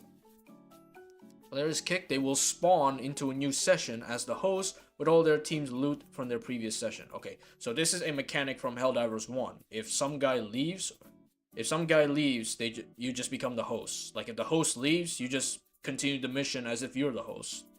So nice that they do that. Quality of life changes, major fixes, social menu. They say they're actually reworking the social menu. Diving with your friends easier overall. I think blah blah blah. It isn't that hard to be honest. What? I don't really think the current menu has a problem, but I mean, some if people they do say have it. Something, then I'll just take it. I mean, a lot of people have reported that they can't add friends in game, especially in cross-platform. So they're probably fixing that. Possibly. So yeah, that's basically it. All about the new stuff that's coming to Helldivers 2. Lots of stuff looking forward to. But yeah, and just look at this. Alright, I think that's it. Yep. There's nothing left here. I don't think that this is super-sized fortress though. I think this is just a normal detector tower. Yeah, maybe. Again, we never know. Maybe this is an incomplete render. Or maybe they reworked the detector tower. Yeah, maybe. Because again, compare that to the bug showcase. There's literally 0 enemies in here. So my guess is that this is just a visualization, like render what it could look like, but in game is gonna be different. We'll see. We'll see. I think not enough info to be sure. Yeah, I mean you get to experience it first because I still don't have the game. So yeah, report to me if you. I get it. It's a horror. So yeah, maybe I'll watch one of your Helldivers streams. Probably be a horror mission. Yeah. Especially in the swamp one. That's definitely a horror mission. Yeah. But yeah, looking forward to how you experience it later, August 6th. Don't worry, I won't be streaming it. You won't be? Why? Because I can't. Why? What's wrong? I upgraded my RAM, but I didn't upgrade my GPU. But how did you run it in the past? I can't run in the past too. I can't play while streaming. Oh. I can play, but not streaming. Either one of Yeah, those. okay. Well, I'll just ask you about I'll just ask you about it. Well, do I want to answer it? Yeah, let's see.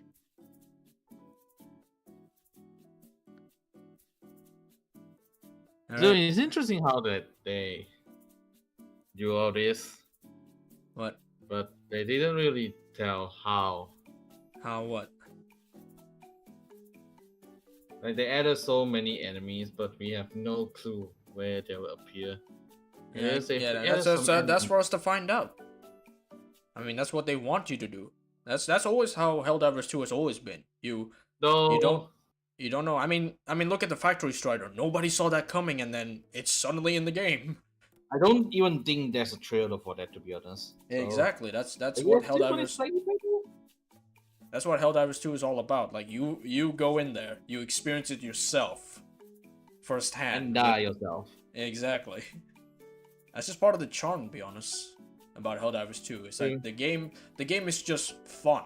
Like you don't have to win to have fun. That's what I see. You have to win. Winning is important. Yeah, winning is important, but you don't have to win to have fun. Like you could just get a kick out of just everything in the game. You get ragdoll, you get friendly fire. Just shoot at your friend who is casually walking in front of you. Yeah. You get ragdoll. Like the guy in the mission just now. Yeah. You ragdoll, you get friendly fire, you still have fun. And I think that's the important thing about Helldivers 2. Is that you just have fun. Like you don't have to win. Sometimes just effing around and finding out is how you play the game. Kind of sad that the amount of people playing is getting lesser.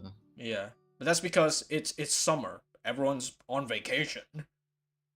One thing is that, but we still have a huge drop because of the Sony situation. Yeah, the Sony stuff. The Sony stuff is still a thing. I don't know when Sony's gonna fix that, which probably never, to be honest. Probably because, not. Yeah. I mean, funny enough, another game which is previously popular, like Helldivers 1, but they released a new sequel, and it's now facing the same problem as Helldivers 2. What? The Sony problem of Helldivers. And that is Earth Defense Force. Earth Defense. Oh, that's having the same problem as well? Earth Defense Force 6, the new one, I know, the new one. Requires an Epic account. Even if you're playing on Steam. Oh, wow, that is just... Now that's just questionable. Like, why not just put it in Epic? Like, exclusively. The reason is that because previously in their previous game they have their own own login system, but at the new one they decided to use another server host. So this time they choose Epic. Wait, isn't EDF a Sony? Who made that?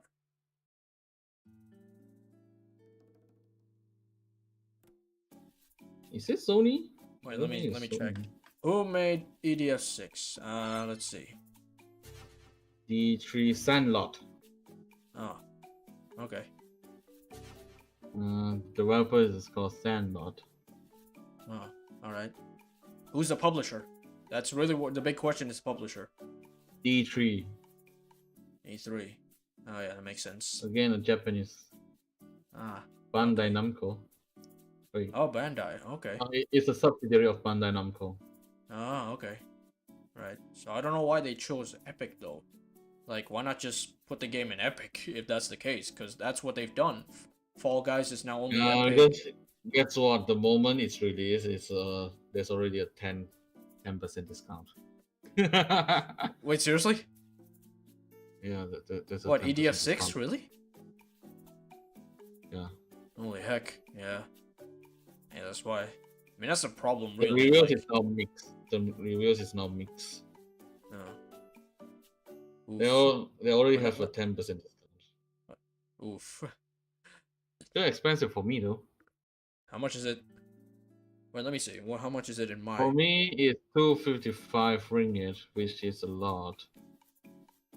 If we judge it based on my old job salary, that's like 15% of my 1 Defense month salary. Force 6. Earth Defense Force 6. Holy heck, that is expensive. That is expensive. 10% discount and it's still expensive. That's more expensive than Helldivers 2. And right now they're At full saying there's price. a lot of crash. Let's see. There's Let's a see the lot of reviews. crash. Most helpful reviews. The cons are desync. Your friends exit your session. They're virtually somewhere entirely. Blah blah blah. This hasn't been patched in release 2 years ago. Okay. Oh, so that means that's just regular, I guess. I mean, the one thing I got introduced to EDF is through. Do you know the Russian Badger? No. His video, you should check him out. He's hilarious. But yeah. Let's see. A lot of random game crashes during missions. Alright, so yeah. It's basically not exactly as a smooth. And not to mention, there's already DLC on day 1. That's not good. There's a lot of DLC. There's like 1, 2, 3, 4, 5, 6, 7, 8, 9, 10, 11, Each of those is like 12. 12 DLCs. And they're all weapons. Of 105. That's almost half the price of it. Yeah, look, if I look at the button between add all DLC to carts, that's 344,000 like Indonesian rupiahs plus 828.9K of Indonesian And rupiah. guess That's what? again Pre-order and early purchase bonus. That is Look again at that the is fee. like the only Think the weapon. Totally pre-order that critical. the only pre-order I can get behind is the hololive thing. That's it. Yeah. That's the only one I can get behind, but yeah. Soldier recruit tactical. Shirakami Fubaki. Nakiri Ayame and Ukami Mio. Okay, so that means the Halloween girls are already in the base game. Well, they said the Helldivers already start streaming this game. Yeah, Kiara just did a stream on EDF6, I believe. Yeah. Hey, are they in the game? Huh? They're in the game. Halloween. I think the Halloween girls are in the game. Only Myth though, I believe. I know Gura is in it. Gura's in everything enough. nowadays. But yeah, I mean that's Nah, not I think good. Gura will definitely give them a lot of English audience, to be honest. I mean, yeah. I mean, she just did a collab with like the baseball, so yeah. Yeah, and the Dodgers be like, that's the best Dodger games ever. Yeah. But man, that's. I mean, it's more expensive than Helldivers 2, and there's already a lot of DLCs. Like, The DLC is just weapons. yeah, exactly. All of those are And weapons. the storage space required is 45 gigs. On minimum, on recommended it's 45 gigs, whereas Helldivers 2, I believe it's Helldivers 2 is more actually. Wait, let me see. 74. Wait, really? Wait, let me see. Helldivers 2. Helldivers 2 is 74. Okay. I mean, you want to know what games I have on a PC that is bigger than Helldivers 2? Helldivers 2 is what? Helldivers 2 is 74. The biggest game in my PC is Destiny 2. Destiny, of course. And if I plan to actually play it, wait, no. In here, if I actually plan to download and play it, World of Warship will be extremely bigger. Wait, hang on. On my store page for Helldivers 2, it says recommended storage is 100 gigabytes. Because they won't say 75. Huh? They round up. Oh, so it's actually wait. How much is it actually? Because usually this is only like a rough estimate. I have the game on my PC, and my list is sorted by size on disk, and it says 74 GB. Okay, so it is. So Helldivers 2 is still bigger. Okay, that's nice. But yeah. And then guess what I just saw? What? World of Warships is collabing with Star Wars. Wait, seriously? Yeah. Oh no, not Star Wars, Star Trek. Oh, Star Trek. Nah. not really a Star Trek guy. I barely know Star Trek, to be honest. But yeah, I mean, compare that, like EDF6 is only like just like the without discounted price. EDF6 is much more expensive than the Super Citizen edition of Helldivers. I'm gonna say it's not worth it. Even discounted is very expensive. Yeah, not much. Yeah, I think if I were to get my paycheck later, like once I get a job, I think I'll just go with Helldivers 2.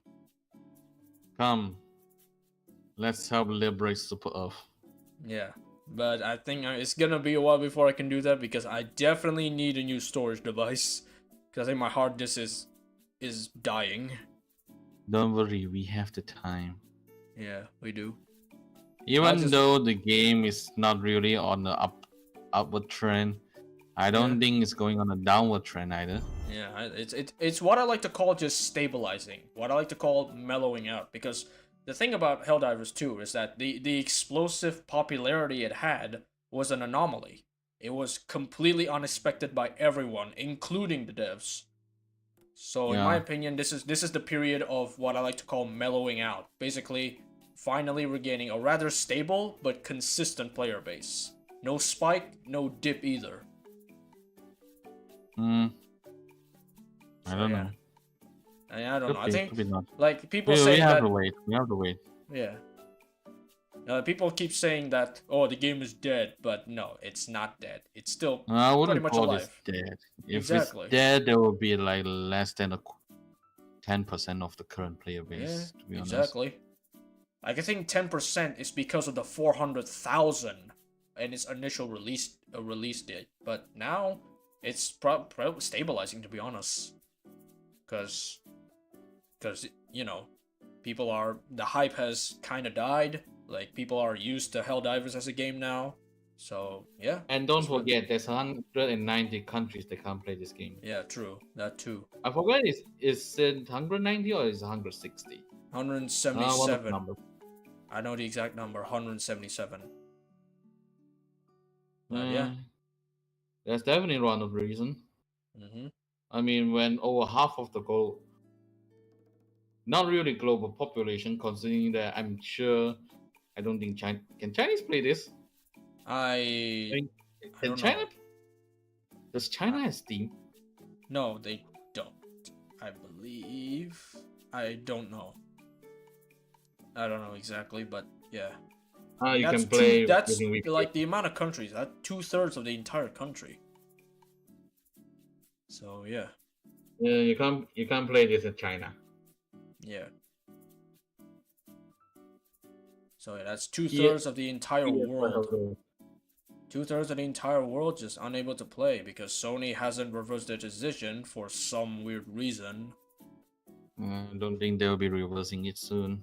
And why though? Like, if they keep it for so long, I don't see it. My question is why? Like, the reason why they banned those countries in the first place was because to prevent people from asking for refunds during the account linking days, but then they lifted the account linking.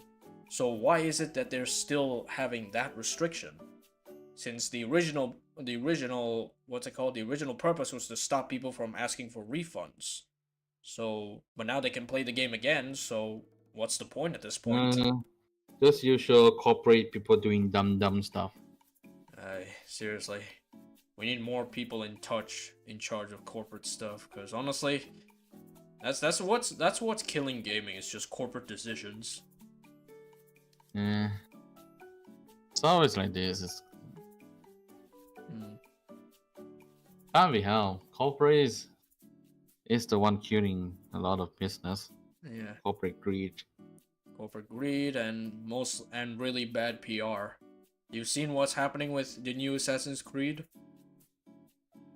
I don't really.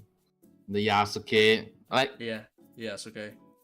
Like again, I'm not saying that it needs to be historically accurate, but the way they handled it, again, the PR is what killed the game, in my opinion. Normally, if I'm playing an assassin game about pirates, of course, I want to play as a pirate. If the game is based on France, Revolution France, you want to play as a Frenchman. Uh-huh. So, using this logic, if the game is in Japan, I want to play as a Japanese. I mean, there is the second protagonist that almost nobody talks about. They don't even advertise it. Exactly, that's the I feel problem. like they're just using Yasuke as a cloud. Exactly, like it's a PR disaster. Like again, here's the thing. I can excuse Yasuke as a character if he's well written. Like again, if he's well written, I can let it slide. The problem is, I doubt it he's well written. That's the problem. I mean, considering that their reference material just recently been found as, altering Wikipedia to fit his book. Yeah. Yeah, I heard about that. So there's not really a lot of confidence in there. Yeah, exactly. Again. So again, as my point stands, I'm playing a Japanese game based in Japan. I would like to play as Japanese. True.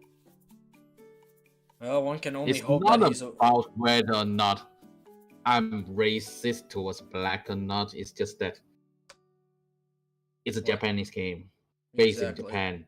In the time zone where Japanese people are the main people. True. Chances are, I want to play as Japanese. Yeah, true. Also, don't forget. What?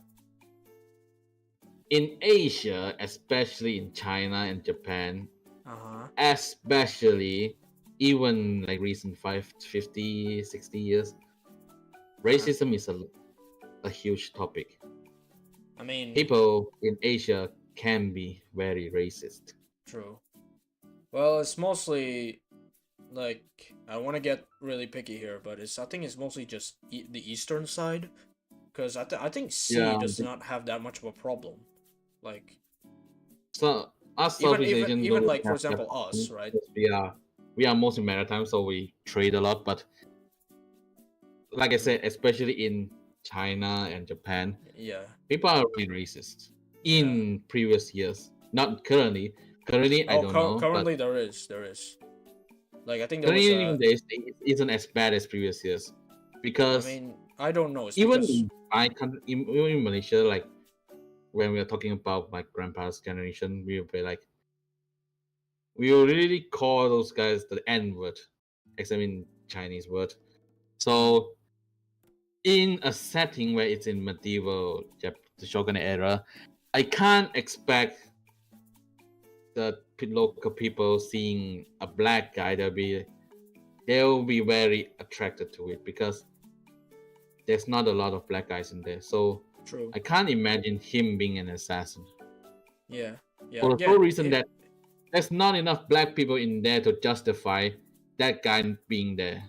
Again, here's the thing though, right? That can be combated with being well written. Like if Yasuke, because it's an Assassin's Creed, if he's like operating in the shadows, that actually makes sense. Like he's like super secretive. Maybe he starts the Assassin's Brotherhood in Japan, and other Japanese like assassins, like any Japanese assassins that want to join the Brotherhood, they follow his words, like his wisdom and stuff. I can get behind that. You can clearly say Yasuke is literally fighting in the front. Yeah, everyone exactly. sees him. Literally I think that's not a problem within. I think that's not a problem within like Yasuke itself or this new Assassin's Creed. I think that's got to do is that Assassin's Creed has just kind of lost its direction ever since Origins. Like you're fighting out in the open, whereas in the previous Assassin's Creed, I think I played 1 and 4. I had experience playing 1 and 4. You were supposed to be hidden, like you're not fighting at the front. You're only fighting there if you have no choice. Like ever since Black Flag, there's more fighting in the open. Yeah. I mean, in Black Flag, it's justified because you are the pirate on. Yeah, you are a pirate. On the Those sea, guys, you can't hide in the seas. Yeah, true. But on the island, it's still a secret mission. Yeah, true. The only time where it open is in the sea. That's what I mean. Is that Assassin's Creed has kind of lost its direction ever since Origins.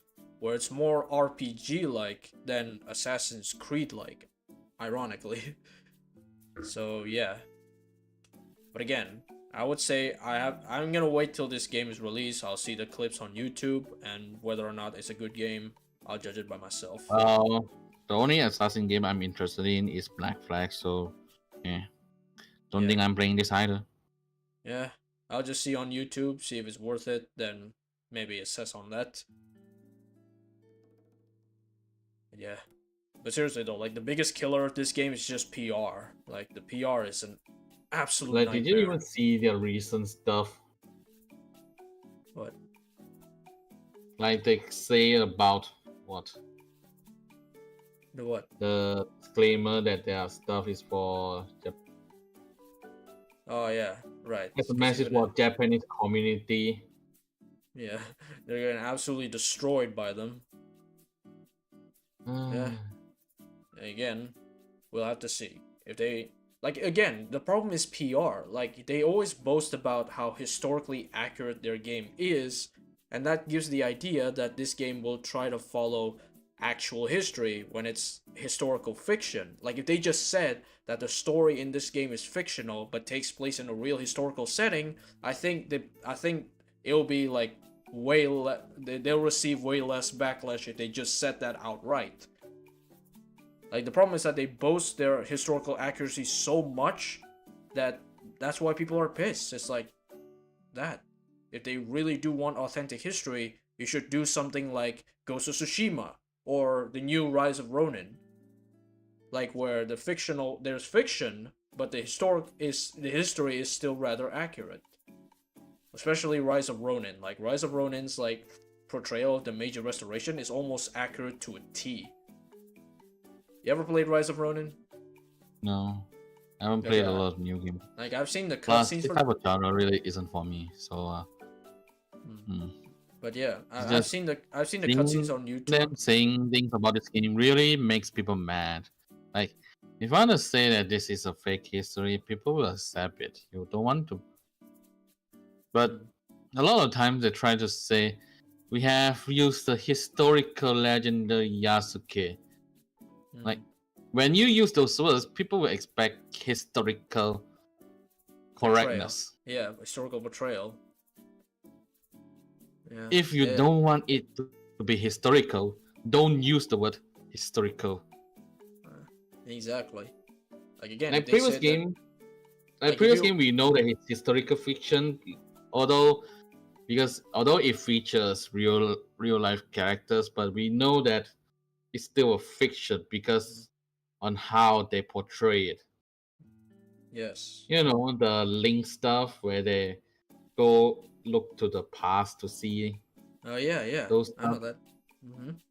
It's in that way we know that this isn't historically correct. Yeah. Because there's already a gap in there. But you see in the recent games, are there really things like that? Yeah, I don't know. I can't really say I don't play Assassin's Creed, but my main T is still that I'm playing in Japan as an assassin in Japan. I expect to play as a ninja. I mean, there is not a a ninja samurai. character. I mean, there is a ninja character, but again, she's got no PR. Like everyone just forgets There's no about PR her. about it. They only mention her because they say, "Oh, we also have a ninja. We also have a Japanese person." Like, wouldn't that be your main focus? Exactly. Like they have an actual Japanese protagonist, yet they don't put any light on said protagonist. Like everyone literally only focuses on the Yasuke part, like completely ignoring completely ignoring You the have other to know, the protagonists. majority of the trailer is Yasuke. Exactly. The majority of the trailer is Yasuke. 2/3 of the trailer is Yasuke. Exactly. That's why, like, are you just gonna ignore the other protagonists just sitting there? And, Well, I guess like again, the they really kinda gotta are fix their PR. ignoring her. Yeah. They gotta fix their PR. That's what I'll say. Just fix their PR and I think everything will be just fine. Which, looking at how they say, nah, I don't. Yeah. It's still they're still trying to make people accept that decision to put Yasuke in it. Yeah. Like on the last page, we greatly value your feedback and encourage you to continue sharing your thoughts respectfully. While we understand that meeting everyone's expectation is very difficult, we sincerely hope that when Assassin's Creed Shadows launch on November 15th, players in Japan and around the world will appreciate the dedication, effort, and passion we have poured into it. Yeah, that's a We problem. are already buying your game. We expect quality when you sing. Like again, PR. That's the problem. Is PR. Like if they just fix their PR, and this would have just been water under the bridge if they just get their PR straight. That's it. Like never underestimate the importance of PR, because that can make or break anything. I feel like there's a famous company that ruined their company in PR. You know. What? Needy Sanji. Oh yeah.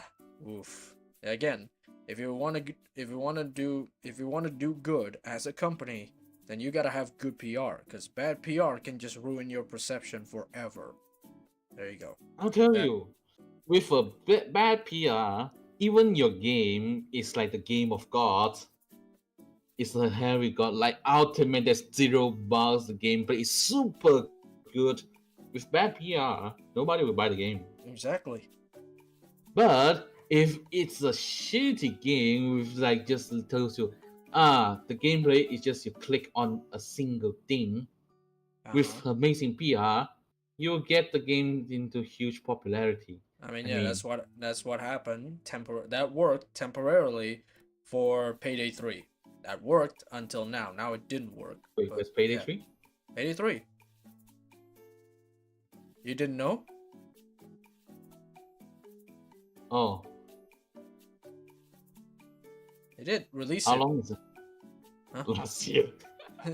They released it literally. No, they released it at early this year, and then everyone just forgot about it. September 18. Oh yeah, they released it last year then, and everyone forgot about it. Like the moment they saw just how bad the game was. Again, like good PR. I mean, a lot of recent games that they have quite a rocky release. Yeah. Like so far, the only smooth release is Helldivers 2. Like the only problem it had was the server issues, but that's because there's too many people trying to play the game at the same time. But even then, that is ruined because of Sony. Yeah. Sony had a good run. Sony had a good run, but it was good while it lasted. It's good while it lasted. I mean, it's still good now. The game's still pretty good, but it's not gonna be looking like its heyday back when it was first released. I mean, even now, the games that I play, like say, City Skylines 2, that one, there's a lot of hype. But when it released, oh boy, people are angry. Yeah. Because people felt like it's not really worth it. They added a lot of stuff, but it's not worth it. Even the pre-order DLC is not worth it.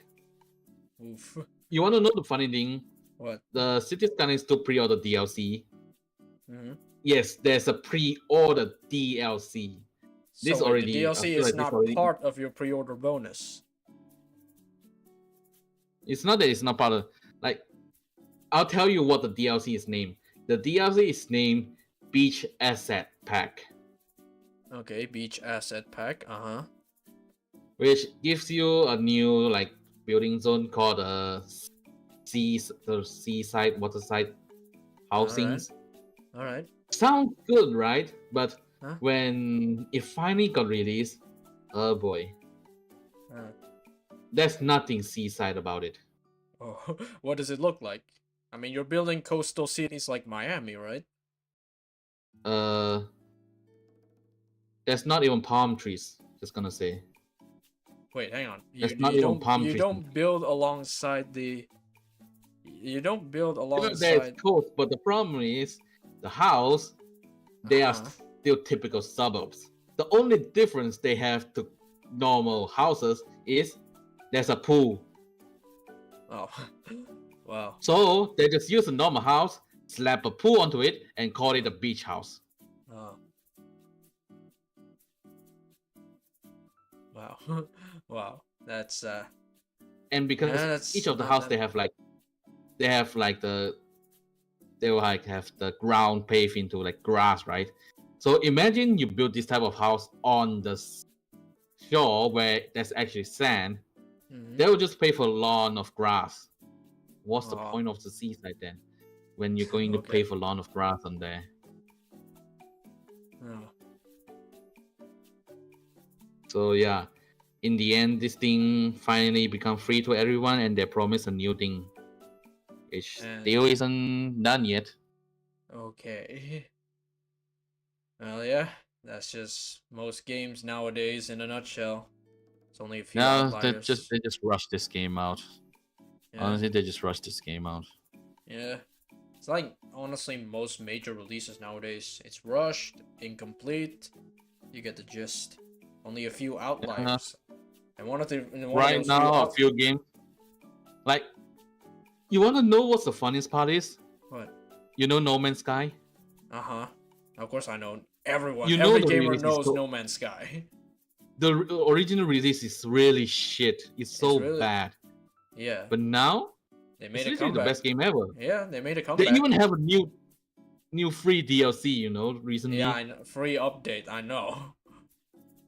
Well, the World's Part 1, the Drift Expedition, Uh, No Man's Sky Orbital, all of these are free. yeah. And guess what? What? It's still not ending. There's still more to come. Yeah. Honestly, that is This how is you how you read it. that's This how is you how like you need to. make a game long lasting. Yeah, That is they're how you kinda do like it. apology. Like, if you kinda mess like up on apology. release, just try and fix everything at first. Before start Yeah. like no promises. No promises, just fix whatever. No, you can have promise, but you need to. The new promise has to be: we will fix all of our old stuff. Not We really. will promise. We will give you what we Not really. originally The promised. cycle of and No that- Man's Sky, what happened was that he promises big stuff, overestimating his team's abilities, which led to the really bad release. But after release, they really can't really do damage control because the damage has already been done. So they just worked on the game and then announced the updates. So that's how you do it. Like no promises on what you'll fix. Just fix it. Like Do in it, the just story. do Yeah, it. just do Don't it. promise anything. Just do it. Don't promise anything. Just keep on doing what you're doing, and it'll get fixed. And that, in my opinion, is a pretty good way to fix stuff. Oh yeah. I guess one of the reasons success has to be Power World. That so far there isn't too many bumps. What? Power World. Power World, right? Of course. Power World, the only hated it has is this looks like Pokemon. This looks Oh, like yeah. Zelda. Oh yeah. Yeah, I heard. I In was the end? there. In the end, it's pretty good, honestly. From It's a what mix I've of seen, it's both. pretty good. And it did very well. Yeah. So there you go. And I'm This- loving it. And then now it's not a. Imagine in Pokemon you can, rather than the current system, you can like craft your own Pokeballs, go and catch, make the houses for them. Mhm. That would be the best Pokemon game ever. Yeah. I mean, isn't Arceus like that? Isn't Arceus like that? Arceus? Arceus. You know, the Arceus game from Arceus. that takes place in like the past. The one that released right before this one. Right before the current one. Pokemon Legends. Yeah, Pokemon Legends of Arceus. That one. Not sure. Yeah, I think it's like that too. You actually make your own Pokeball. Again, I don't know. I never played Pokemon before. I played the card game, but not the video games. I stopped it when I stopped at Black and White, to be honest. Yeah. Honestly, I only I played the haven't played. cards. I didn't play the thing. We also have Pokemon I cards. haven't played the video games. I just played the cards. Man, I used to trade Pokemon cards back in the day. Yeah, that's a long time ago.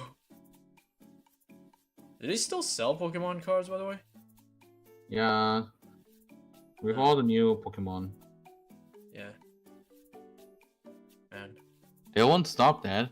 That is like one of their money makers. yeah. You know? But honestly, people are just now collecting them instead of actually playing with them. Yeah. Yeah.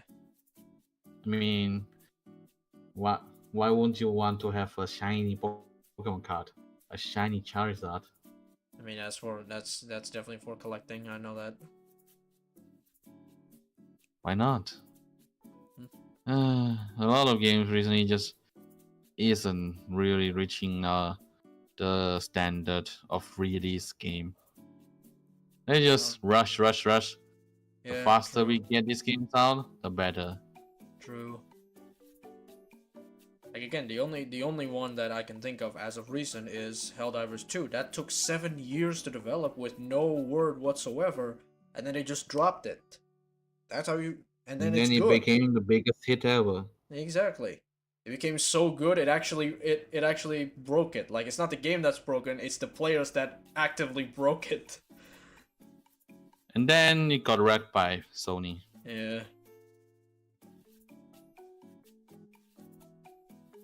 Like, I feel like a lot of games when they say they add a number behind, like Helldivers 2, the 2, then people need to start to worry, because when a sequel is released, you need to pray that it isn't a cash grab. True.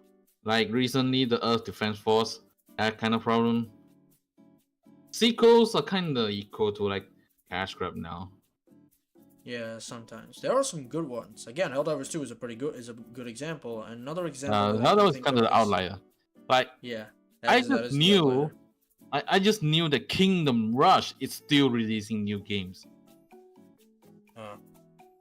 This game that I play on Y8 when it's still a thing, that's like 10-20 years ago. Well, 10 or 15. That thing is still releasing new games. And it's called Kingdom Rush 5. Is it good? It looks the same as previously. I'm just... I mean, that's not a sequel. That is a remaster. Is it? It says new Kingdom Rush. I mean, the reviews are positive. Is it a new thing, or is it just an upscaled thing? Because or just new storyline. The game, from what I see, the image looks like the previous one. So yeah, that's possibly just a remaster. They're just remastering and then just slapping a number on it. Add new boss and new characters. So even the towers looks the same, you know. Exactly. The towers look the same. I mean, technically you can't run from the towers. You can't run from the stuff. Yeah. I mean, at least on the bright side, indie games are getting better and better. People are saying it's not worth it. It's too short. What? The new Kingdom Rush is too short. Okay. But yeah, but too short to worth the price. Okay. I guess people play that for the story, because Kingdom Rush actually has a story. All right. So I guess, but people are saying the story is too short, to just to be worth the price. Yeah. So I don't know. With the release of these like games, at least indie games is getting a massive boom. Like honestly, I've been playing a lot of indie games as of late. I haven't like touched a single thing that's AAA. Like my most played games as of current is Helldivers, Helldivers 1, Deep Rock Galactic, and Prehistoric Kingdom. Like those are all indie games, so and they're really well made. I feel like I just play a lot of AAA. Because it kind of AAA, like Age of Empires and Civ. Like if you want to play AAA, go for older titles. Older titles are really the thing. If you want to play AAA. Even now when I'm playing Civ, there's the newest one is Civ 6. Like occasionally, I still go back and play Civ 5. Yeah, I told you. Though they announced earlier this year that Civ 7 is coming. I'm like, I'm having a bit of mixed feelings. Yeah, true. And so far, it's been like how many months already? There's absolutely zero info about it. Like they just drop it. Civ 7 is on the way, then nothing. Ooh, that's usually a very bad sign. Yeah. Like if they hype up and there's no like release date or nothing, that's usually a bad sign. Like you either have no announcement whatsoever and then drop, or you have an announcement but drop in like a couple weeks, if not a couple months. But more than that, they did say that the game will be at 2025. It's way too early. It's way too early. There is a trailer, but there's nothing in it. They did say the full review of the new feature is at August. Alright, you'll have to see then. That's it. They're saying that they will reveal something at August. Alright. And the first announcement of this new game is at June. So I was like, why won't you release it together? Yes, it'd be like that. Oh, wait, what?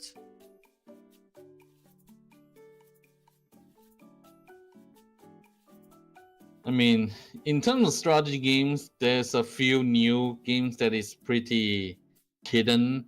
Like they sort of announced it, but they didn't say anything. One is Civ 7. They released a trailer in June, and then nothing is ever released.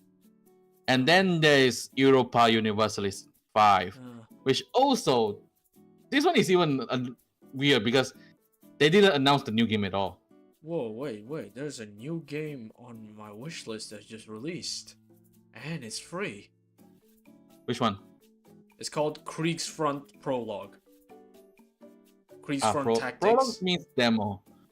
If it's a demo, I think it's a full game. The word. Wait, hang on. Normally, if it says the word prologue, it just means it's a demo. And let me see. I mean, this is a game for, I believe, like, here, let me look at the vanilla Kriegsfront Tactics. That's not released yet, so the prologue is basically a game for that. But a lot of people say it's good now. The reason why is because I saw the trailer for Kriegsfront Tactics, and they feature heavily like references to Indonesian history, which is why I'm interested. So I might actually check this out because they made references to Indonesian history, which I'm extremely stoked about. So yeah. You know, I want to know the funniest thing about EU5. There's no blog, there's no post, there's no trailer. There's post. Yeah, we're doing this. And that's it. What? That's it. We're doing EU5. So. And people are like, what? There's a new game? Because they just suddenly drop it on a blog post and that shows a screenshot of the game. And people were like, oh, is this a new EU4 update? And then realize, wait, no. This is too new. Then people were like, EU5. And this is at March. They just suddenly dropped this bombshell. What is this? What is it? Unreal? You mean Unreal Engine? If I didn't remember wrong, they have their own engine. Paradox uses their own engine. Okay. If I didn't remember, it's called Clausewitz. And then all I know is that in the new dev diaries, they just post progress of it in the dev diaries. They didn't even make the blog post. They just put the diaries in there and say, we just added this. And all I know is that the newest diaries, I'm like, holy shit, this is just border gore. Right. Like, imagine if a strategy game is able to emulate all Indonesian tribes. Not islands, not states, tribes. I mean, in the map. I guess you could do that if you just stick to major stuff like Majapahit, for example. No, they even went to as small as a single island. Those type of small That'd be tribes. interesting. Like there's not Because really... they just read the news blog post is they post about the Holy Roman Empire, which we knew that there's a lot of states in it. The previous game, there's like I don't know 100. There's 100 country like different states in EU4, and now this one, the new one, they say that the current draft is not even the finish yet. They have 357 countries in the Holy Roman Empire. Yeah. And that thing is like Germany plus a bit at the sides. It's like you're just saying naming out each town in Germany. Okay. You know a horror game that's coming out? Which one? There's a lot of horror games. Zoocosis. Oh, the zoo one. Yeah. Coming out September 23rd. I'm definitely not playing that. I'm not good with horror games. By the way, I sent the map they show in the collab chat. Look at how small the division is.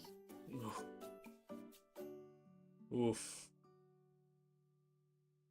Man, that is that's yeah. And normally if we are following the previous game, this will include the whole world map. Yeah. I can't wait that they reach India and China, because oh boy, we do know there's a lot of small empires in there. Yep. And when they reach Southeast Asia, imagine they list out all of the Indonesian empires and the Malayan empires. Yeah. Boy, that would be a fun ride. Yep. I mean, even the current game, there's Majapahit in there. But that's one thing. Yeah. Can't wait to play it. Though, I'm not going to have too high hopes because, What? It's a Paradox game. Yeah. And Paradox is notoriously famous for having shit tons of DLCs.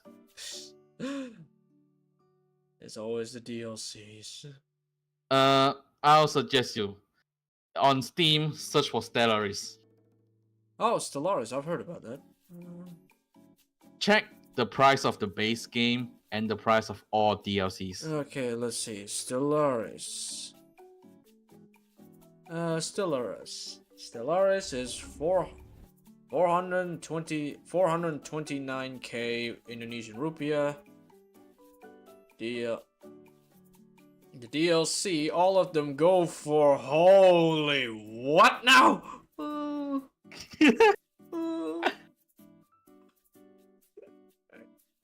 You know what I mean by this is a Paradox game, because this is how they do stuff. They release a base game which includes all the popular nations. At least in EU4, they release the major European nations and then add China and Japan, and that's it. In DLCs, they'll add Native Americans, South Americans, Africans, those things like that. They add those as DLCs. Oh man, and the DLCs are like, okay, what's wrong with this like Stellaris here is that the DLCs are half the price of the base game. Like that is just. Because in a sense, the DLCs add more stuff than the base game. Oh yeah. Like for example, for Overlord, like a lot of this, they add way more stuff than the base game. Some of them even became the basis of like mods. Like some of the mods, you need 1 or 2 DLCs in order for it to function. Yeah. Though I would say it's kind of worth it because a lot of it is fun. The more newer ones, no, but the older ones, hell yeah, that's the best. Man. But still though. And there's even like a freaking subscription. What the hell is this? Yeah, because they keep updating new stuff. And they already said one thing. There will not be a Stellaris 2. Yeah, absolutely. They will not develop a sequel. They will just continue adding more stuff to this game. I see. I mean, that's kind of good, but DLC's that pricey? No, thank you. It's not that it's not about price, it's about the amount. Yeah, the amount as well, like there's a total of 29 DLCs. Like the only games I see that has DLC that much is Payday 2, but Payday 2's DLC is like dirt cheap. And Payday 2 itself is dirt cheap. So yeah. Now I'm still thinking which of oh god. Yeah, you know what? I think you should go check Europa Universalis 4. Right. Because you think Stellaris is bad. Mm-hmm. This one is worse. Alright. I'll just say in my country price, the price of the total DLC is 11 times the price of the base game. What? All the total DLCs together. Europa, what's it? I sent it in the collab chat. Let's see. Europa Universalis. Let's Check see. DLC. Europa Universalis 4. Okay, 429 Indonesian rupiahs. That's the same as Stellaris, and now we'll see the DLC. Absolutely not. That is legitimately 10 times the price. Like, why? Why do you need? You already sell your game at full price. Why do you need to expand the story via DLC that cost half the actual game? Why? I'll just say EU4 is released at 2013.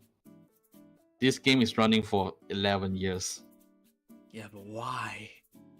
It's because you can make the same argument for Payday 2 and that game is still dirt cheap. Yeah. You say all of the DLCs like adding focus trees, like makes a lot more nations fun and playable. Like what is the newest one? I don't know. There's too much that I don't even know which one is the newest one. Winds of Change, $69. Guess what it adds? What? Mongolia. That's okay. $69. That's the $69. My God, that is absolutely thing. It is getting pretty late though, so we should probably end this probably pretty soon. Like you click on the DLC. Down there, they list out what it includes: 600 new missions and 150 new events, including pre-Columbian civilization like the Aztec, Mayan, and Incas, Netherlands and Venice, Timorese and Moguls, Tatars and Mongols, Austria-Hungary and Bohemia, Germany and Italy. They added a lot of stuff. You might as well just make a new game out of that. They are doing that. Here's the fun part. Not only they are making new DLCs, they are also making new game. Yeah. Yeah. But you know, we should probably end it. It's getting kind of late. And we got pretty sidetracked. Yeah. But overall, we did react to the new trailer and all the cool stuff it has to show. And we also I can't wait to get wrecked by them, to be honest. Yeah, again, I'm gonna ask you all. I can say that I'm probably going to die to. If I ever see the Impalers, I probably die to them a lot. Yeah, just wait, just wait. I'll be Can't here. wait to die. Yeah, I'll be here, giving you, I guess, emotional support from the sidelines. Emotional support or emotional damage? Yeah, I don't know. Depends on what you want. I can give you emotional damage if you want, but I'll probably support you, since you know I fight on the first galactic war right now, so I know exactly what you feel.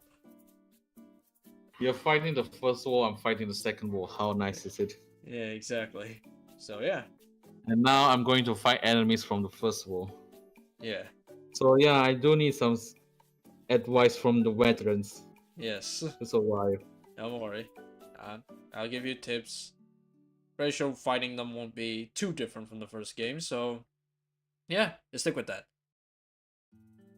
So yeah, I think we should probably end it here. It is getting pretty late for you, I guess. You're an hour earlier, right? 12 p.m. Yeah, exactly. You mean AM. Same thing. So yeah, exactly. So, better end it here then, since you probably have work tomorrow. Alrighty. Alrighty. Thank you for inviting me. Yeah, and thank you for coming, Beno. Guess we'll see. No Guess we'll see each problem. other next time. Next week. Yeah, Let's play more Deep Rock. Yeah, sure. If Blood you and want. Stone. If I have time. If you want. Sure. Alrighty. Yeah.